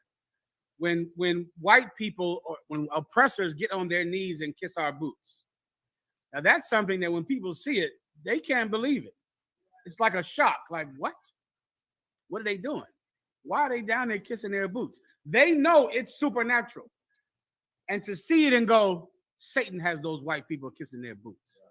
That's a demon on those white people. That's why they're kissing those boots. That is insulting the Holy Spirit. It's not insulting us, but they're saying that the spirit, the supernatural power that compels these white people to kiss our boots is Satan. That's insulting the supernatural power. In this case, the supernatural power is the Most High. So that would be a everyday example of this. Come on. Also be put in that category? What did he say? God had nothing to do with us quelling COVID. We did it by social distancing. Okay, let me put it in exact terms. It would be like saying God did cause the cure of COVID, but Satan cured COVID. You understand? That would be that would be insulting the supernatural being that cured COVID. Right. So instead of you saying God cured COVID, you're acknowledging that it's something supernatural, but you're saying that supernatural thing is Satan.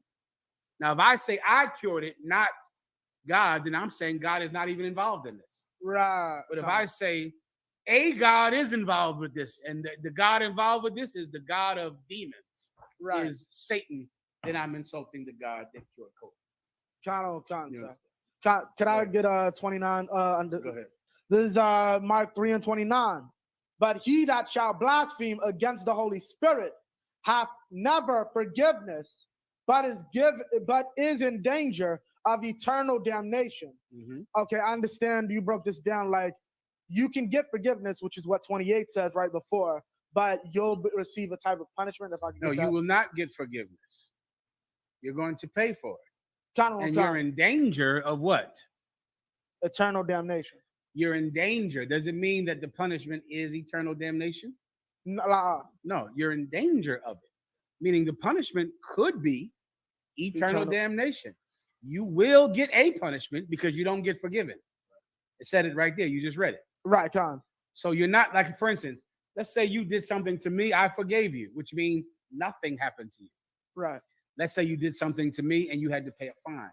Right. You had to do push-ups. Right. That means you did not get forgiven. You had to pay for it. But the pay could be push-ups. The pay could be a fine.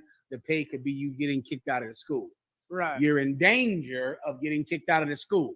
But you might not get kicked out of the school. You might do push-ups. You might have to pay a fine. You understand?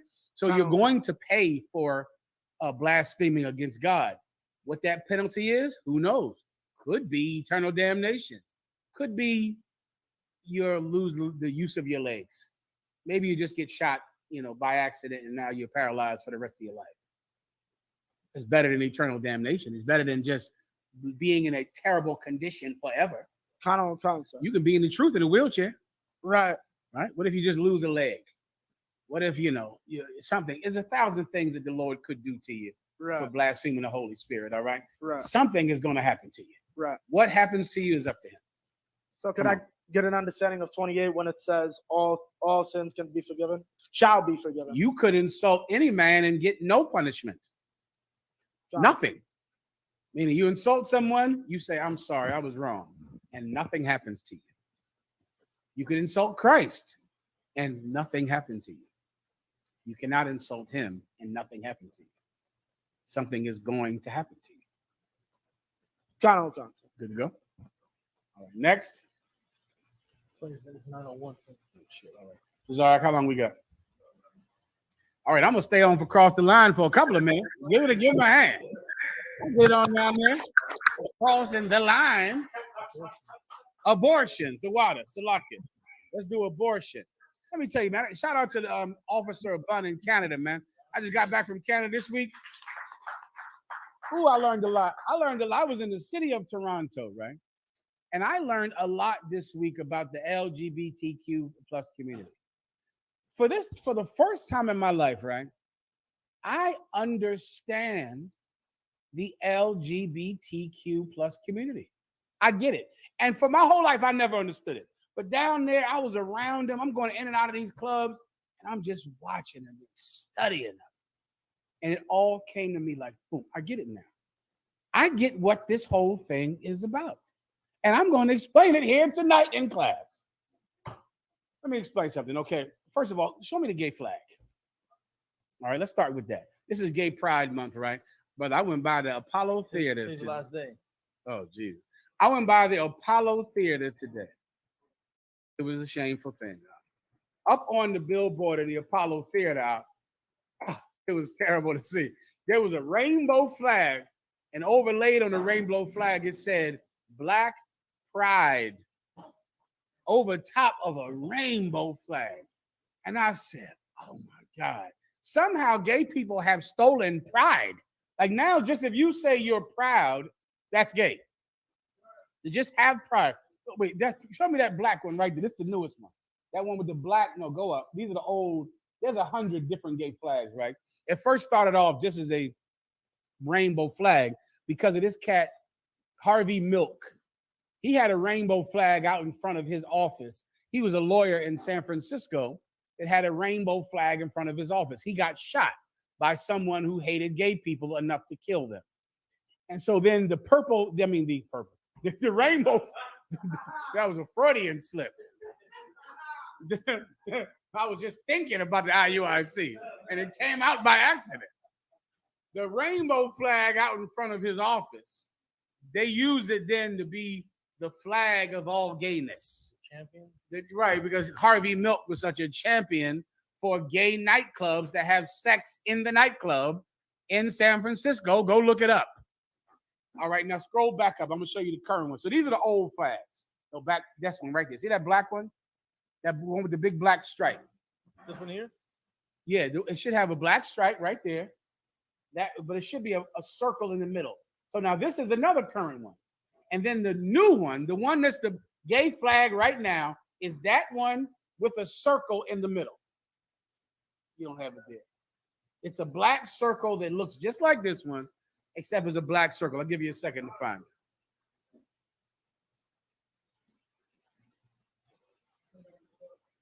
You see it? Right there. Right there. Go back. No, the other way you came. That's No. a delay. That's Shit.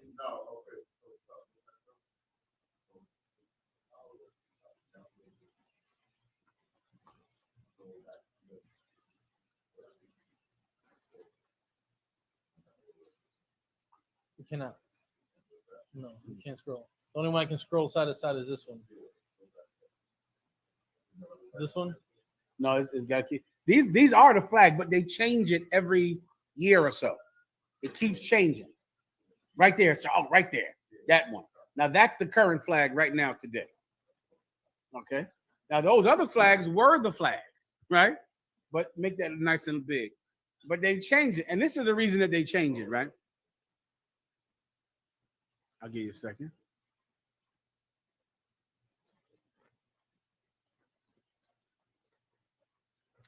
Is there a reason we have such a delay tonight? No, it's always a delay from because Really? this is on YouTube. That's not. Oh, okay. Solid. Well, this is the gay flag right here, right? Okay, this is another thing I studied while I was down there in Toronto, right? And okay, you see all these different colors on this flag? Now remember, it started off as a rainbow. And then they began to say everyone who was represented on the rainbow. And then as they begin to make the flag, other people were offended, like, wait a minute, you don't have a line on here for transgenders. And then they got to put a line on for transgenders. And then you don't have a line on here for black people. So you see the black, they added in, black is not in a rainbow, but they added the black in for black gay people. And then they added another black line in for black women. And then I don't know what in the hell that circle in the middle is for. You gotta go find that out. But each one of these lines are representing a person, a group. And the reason that they have to keep adding lines and making it different is because they cannot offend anybody at all. And so every few months, they have to change it. It started off with just being the LGBT community. But guess what happened? People started to get their feelings hurt and get angry and upset because they weren't in it. So then it became the LGBTQ. So in essence, every person who calls themselves a gay thing, they have to include, because not including them is offensive. It's hurtful. And as I'm sitting, I'm watching this, it was a transgender Moabite. And I see people talking to him. He's standing there right in front of me. And I see Edomites talking to him who were not gay. And I'm watching him and looking. I'm going, why don't you tell this cat something is wrong with him? Like I'm looking, I'm like, okay, he's clearly, first of all, he's clearly a drug addict. He's this wearing this dress is clearly a reach out for help. Like, help me, my father raped me. Help me, my mother did this to me. And you can look at him and tell he's not just wearing a dress, but he's depressed and sad and miserable and a drug addict. But they act like him wearing this dress is normal, when you would think, what does this man have to do for someone to say you need some help?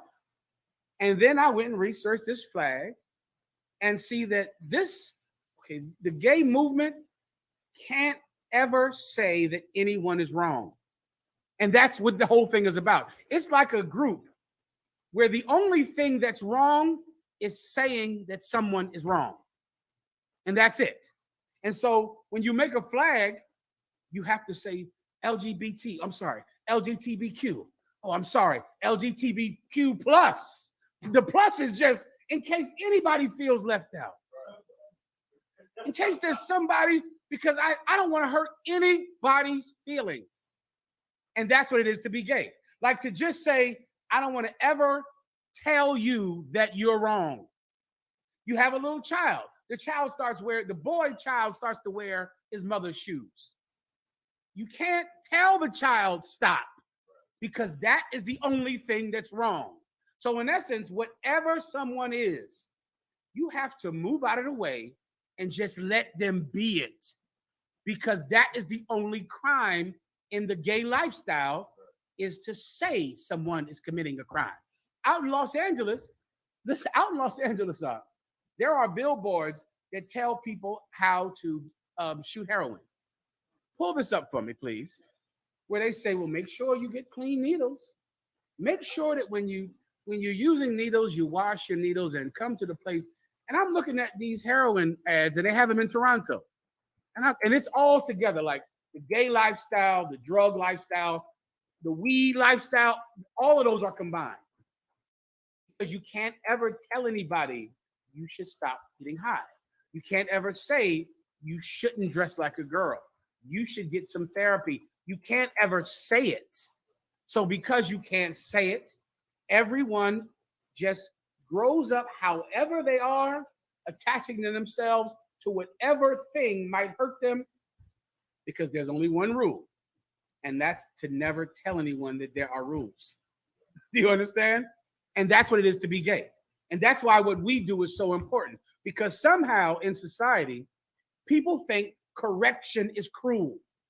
And correction is not cruelty. No one hates you because they say, hey, little sister, stop dressing like a boy. You're too pretty to do that. Now you wear this. That's not hateful to do that to her. It's not hatred.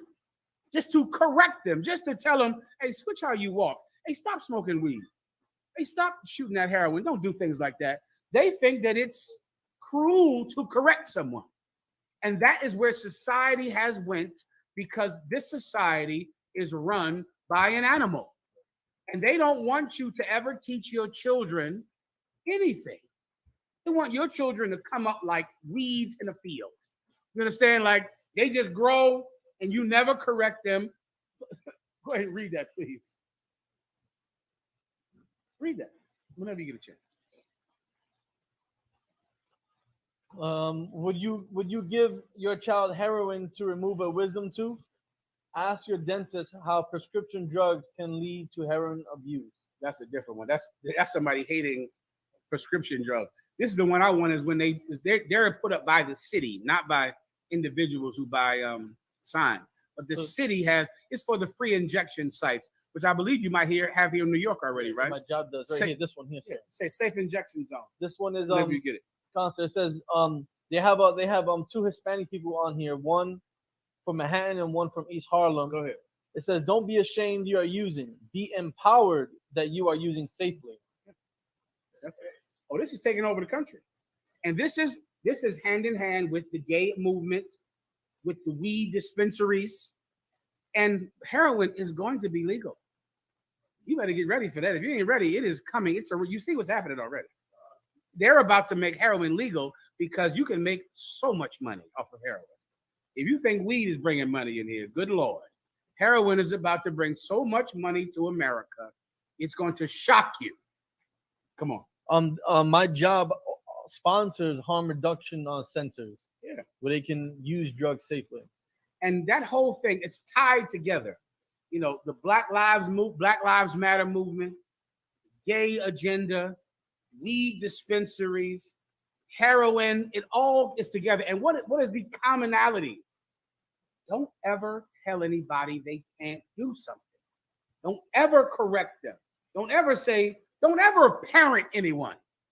Like this entire thing is against parenting, against taking a child and telling a child, no, don't bite that worm. There's a hook in it. This world wants you to just let your children bite the worm. They don't want you to teach your children about the possible dangers in life. They want you to leave your child alone. Hey, whatever he's going to be, he's going to be. Why in the hell would you let a child choose its sex? Give me another thing a child can choose. Pick something. Anything, y'all? Raise your hand. Give me something that a 9-year-old can choose without your help. Their favorite color. Can they choose their favorite color without your help? Okay, how would they go to school if you do that? Second. How would they go to school? Like if your child, if you said you can wear whatever color you want, can you imagine how that kid would go to school? Like? That kid would go to school looking like colors exploded all over himself or herself. That a child can't choose anything without a parent. Nothing at all. You have to direct a child. Or else, what's the point of having a parent? You have all the experience. Your experience lets you know that there's a hook wrapped all up in between that worm. What animal doesn't teach its children? What bear or fish or bird doesn't direct the child to make sure the child doesn't get eaten by predators? But your human child is supposed to just be left alone to decide its own sex, to decide whether or not it's going to do drugs, to decide everything. And that's because there are predators that don't want you to protect your child. And I got it out there in Toronto. This is a whole group of people that think it's cruel to correct. It's cruel to just teach someone that they shouldn't do a thing. And it's not. The Lord said what? The Son, the Father, what's the one? The Father, the Son is in Hebrews. Loveth correction. The Son who the Father loves, he corrects. Is that what it says? Come. It's right around there. It's when the Father correcteth the Son who he loves. For you to tell your son not to wear a dress, that's love. It's love. Because you know that him wearing a dress is going to ruin his life. It's going to destroy him. To tell a little girl, don't do that. Don't dress like that. Don't behave like that. That's love. It's not hatred. To tell a little boy who's effeminate to toughen up, to help him to toughen up. You're not hurting the kid. Why? Because if he grows up some dress-wearing homosexual that shoots heroin, according to the billboard, you got a gay son who's in a dress. He's not ashamed to shoot up heroin. He's every terrible thing in the world.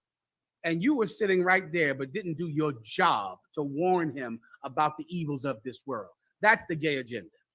And that's why there's so many letters. For years, I didn't get why they just kept adding letters to that LGBTQ. I didn't get it. And then I got it. Because they don't want to leave anybody out. They can't leave anybody out. Who's left out? Who's offended? Is somebody offended? Oh, put a line in the flag for them. Put a space in the flag for them. Cesaria, please. Hebrews 12:6. For whom the Lord loveth, he chasteneth. That's all I need. Who the Lord loves, he chastises.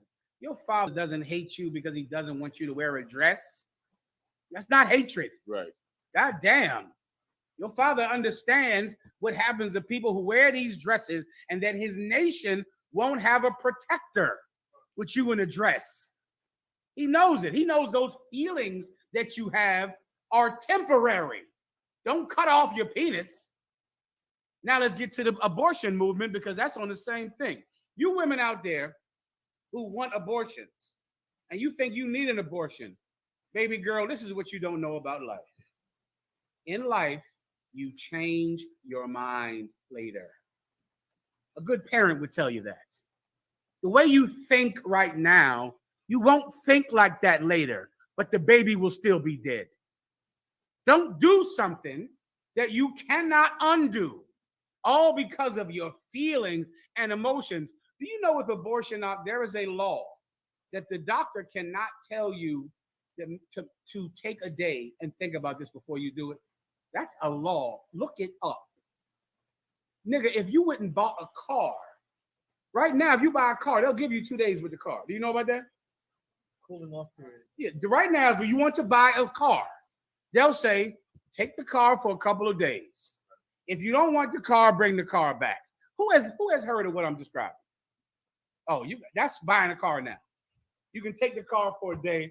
They'll give you a test drive. You think about it. If your daughter went to have an abortion, it is illegal for the person in the abortion clinic to tell her you should take a day to think about this before you do it. They cannot do that. That is illegal. I want you to look it up. You can't do that because they don't want this little girl to even take a breath before she does something she cannot undo. Come on. I remember when my daughter's mother was pregnant with her, I went to every single appointment she had. Mm-hmm. And the people were asking her questions like, is he abusing you? Because they were pushing her, asking her if she wanted to do an abortion. And because there was a male presence there, I had to be somebody that's abusing her. And she had to come and tell me. They asking me all these questions. That's every childbirth. Come on, sir. Every last one. There'll be a time when they'll kind of get your wife alone and be like, if I may, sir, that's exactly what they did. They didn't ask in front of me. They asked her alone. Yeah. Come on. I've been through it about 27 times. Go ahead, sir. Listen, for my last one, I on purpose just back up so y'all can go talk. Go ahead. Go ask her. Go in there and ask him. I beat the shit out of you. Go ahead, nurse. Go in there. I'm gonna go get a coffee. By the time I come back, you find out whether or not I'm beating the hell out of him. Wrap it up. Because I've just been through it so many times. But you really got to leave the room, right? You should. I on purpose just go leave the room when the nurse comes. I'll be right back, just to get all that out the way so we can go ahead and keep on going and have his kid. Because they're told to do that. You understand? They have. It's not you. It's the procedure. It's the process, right? And it's how it is.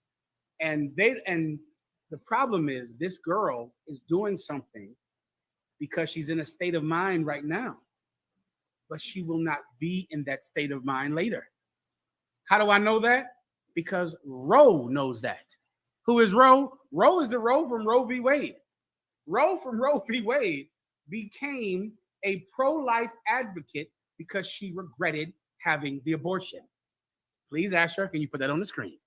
She became a famous pro-life, anti-abortion advocate. They used her case to start Roe v. Wade.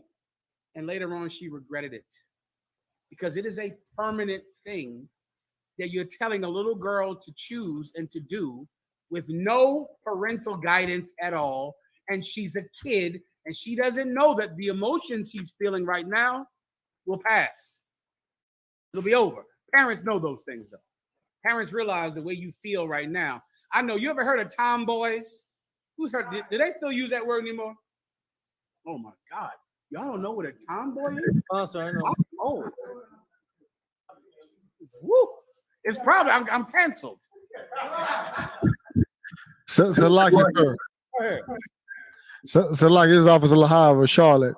When the angel came to the Lord to Mary, when I read it so many times, I'm thinking, because even when it said that Joseph was a just man, he was looking at the world like what they thinking of them.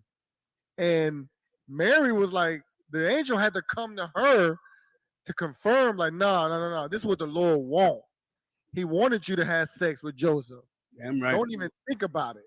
Damn right. Give him a hand. That's a fact.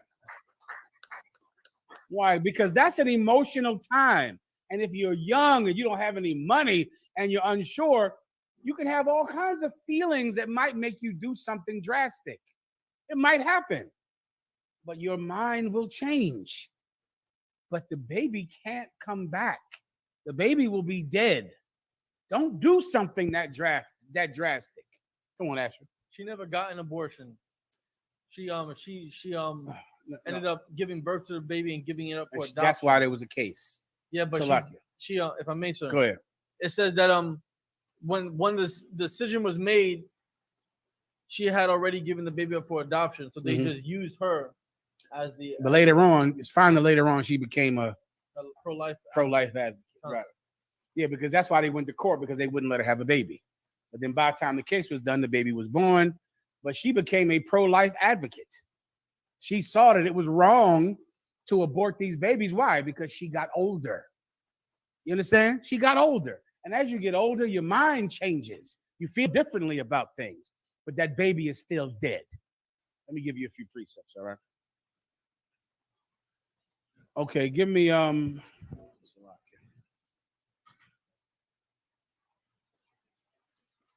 Exodus 21 and 22. I'll wrap it with this, Tazar, y'all can run. The book of Exodus, chapter 21, verse 22. If men strive and hurt a woman with child. Now, this is in the law. Men strive. What does it mean to strive? Two men fight. Two men are fighting, and because they're fighting, a woman gets hurt who's pregnant. This is the scenario. You got to imagine a bar or some party, right? And so now you and I decide to fight each other, but there's a pregnant woman right there. So she gets hurt in the middle of our fight. Everyone understands? Go ahead. So that her fruit depart from her. So that what happens? Her fruit depart from her. She loses the baby. Her fruit departs. So she loses the baby because of this fight that you and another man had. Go ahead. And yet no mischief followed. And yet no mischief followed. That's important. Who can explain that? It's a little difficult to explain. You might have to understand the law to understand it. Come on.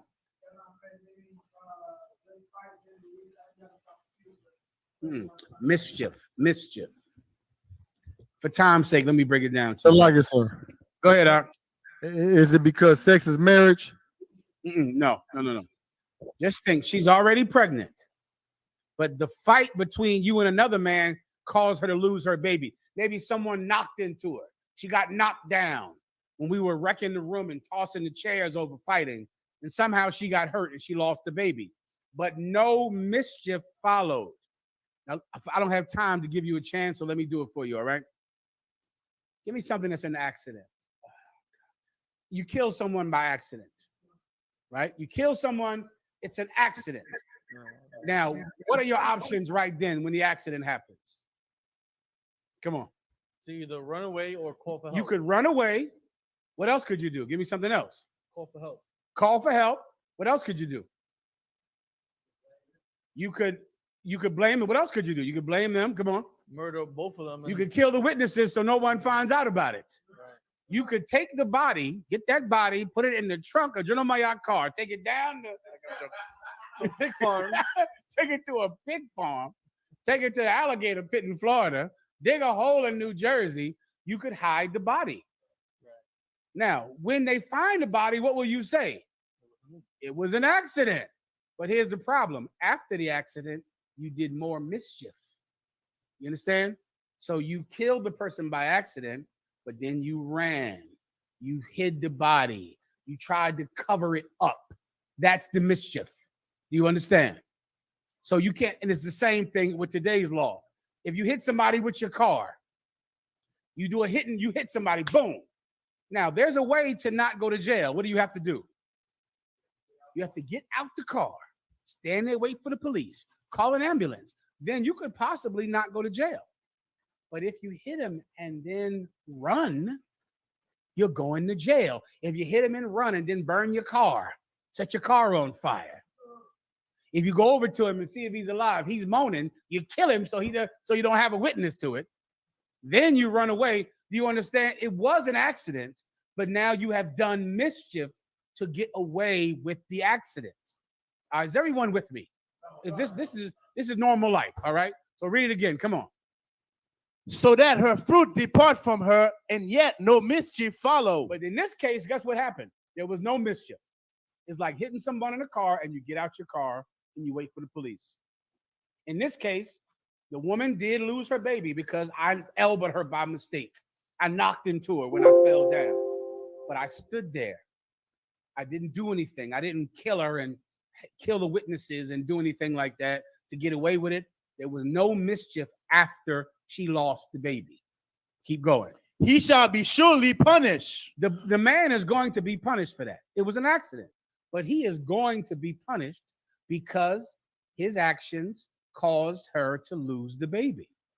Keep going. According as the woman's husband will lay upon him. Meaning this is how he'll pay. The woman's husband will arrest him. He will lay upon him. He will take him. Keep going. And he shall pay as the judges determine. The woman's husband will take him to the judge, and the judge will make him pay a penalty according to the judge's decision. Why? Because it was an accident, but this woman did lose this baby. While you're fighting, a woman lost her child, so you're going to pay. But if there's no mischief, then the husband will take you to the judge and you'll pay. Keep going. Verse 23. And if any mischief follow. Read that again. If any mischief follow. Read that again. If any mischief follow. But after she loses her baby, if you go run, if you punch her husband in the face when he tries to grab you, if you resist the arrest of her husband, if you refuse to go to the judge, if you then kill her so that she can't say who killed her baby, if there's some mischief you do to try to not pay for this accident, go ahead. Then thou shalt give life for life. Give what for what? Life for life. What for what? Life for life. If you try to get away with it, then we're going to pay life for life. You took a life when that woman lost her fruit. Now, if it was an accident, then you stand there and you fess up to it. But if you try to get away with it, then you're going to trade your life for the life of that child. God loves his children. You might not. You might care about, some other silly thing. But the Lord loves those children. And you're going to pay for it. With that, pass the class over to the garden.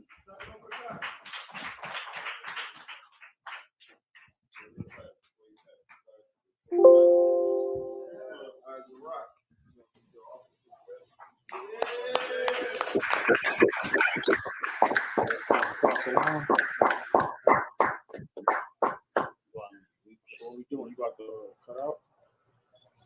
Camera wood.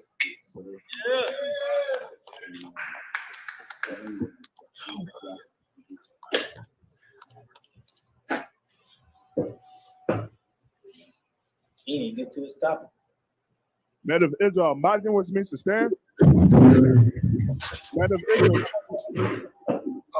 Israel, we're going to give one courtesy salute. Men of Israel, imagine Shabbat. Amadia, Barak, Yahweh Ba'ashem Yahushua Barakatah. Yajamatah, which means hands down. Soft face sisters. Amadia, which means to stand. Men of Israel, we're going to give one courtesy salute to the sisters. Men of Israel, Amadim Shabbat. Amadia, Barak. Yahweh Shabbat, Ba'ashem Yahushua. Yajamatah, which means hands down. Class dismissed. All right, one y'all, see y'all next Thursday. Colin McCon, sir.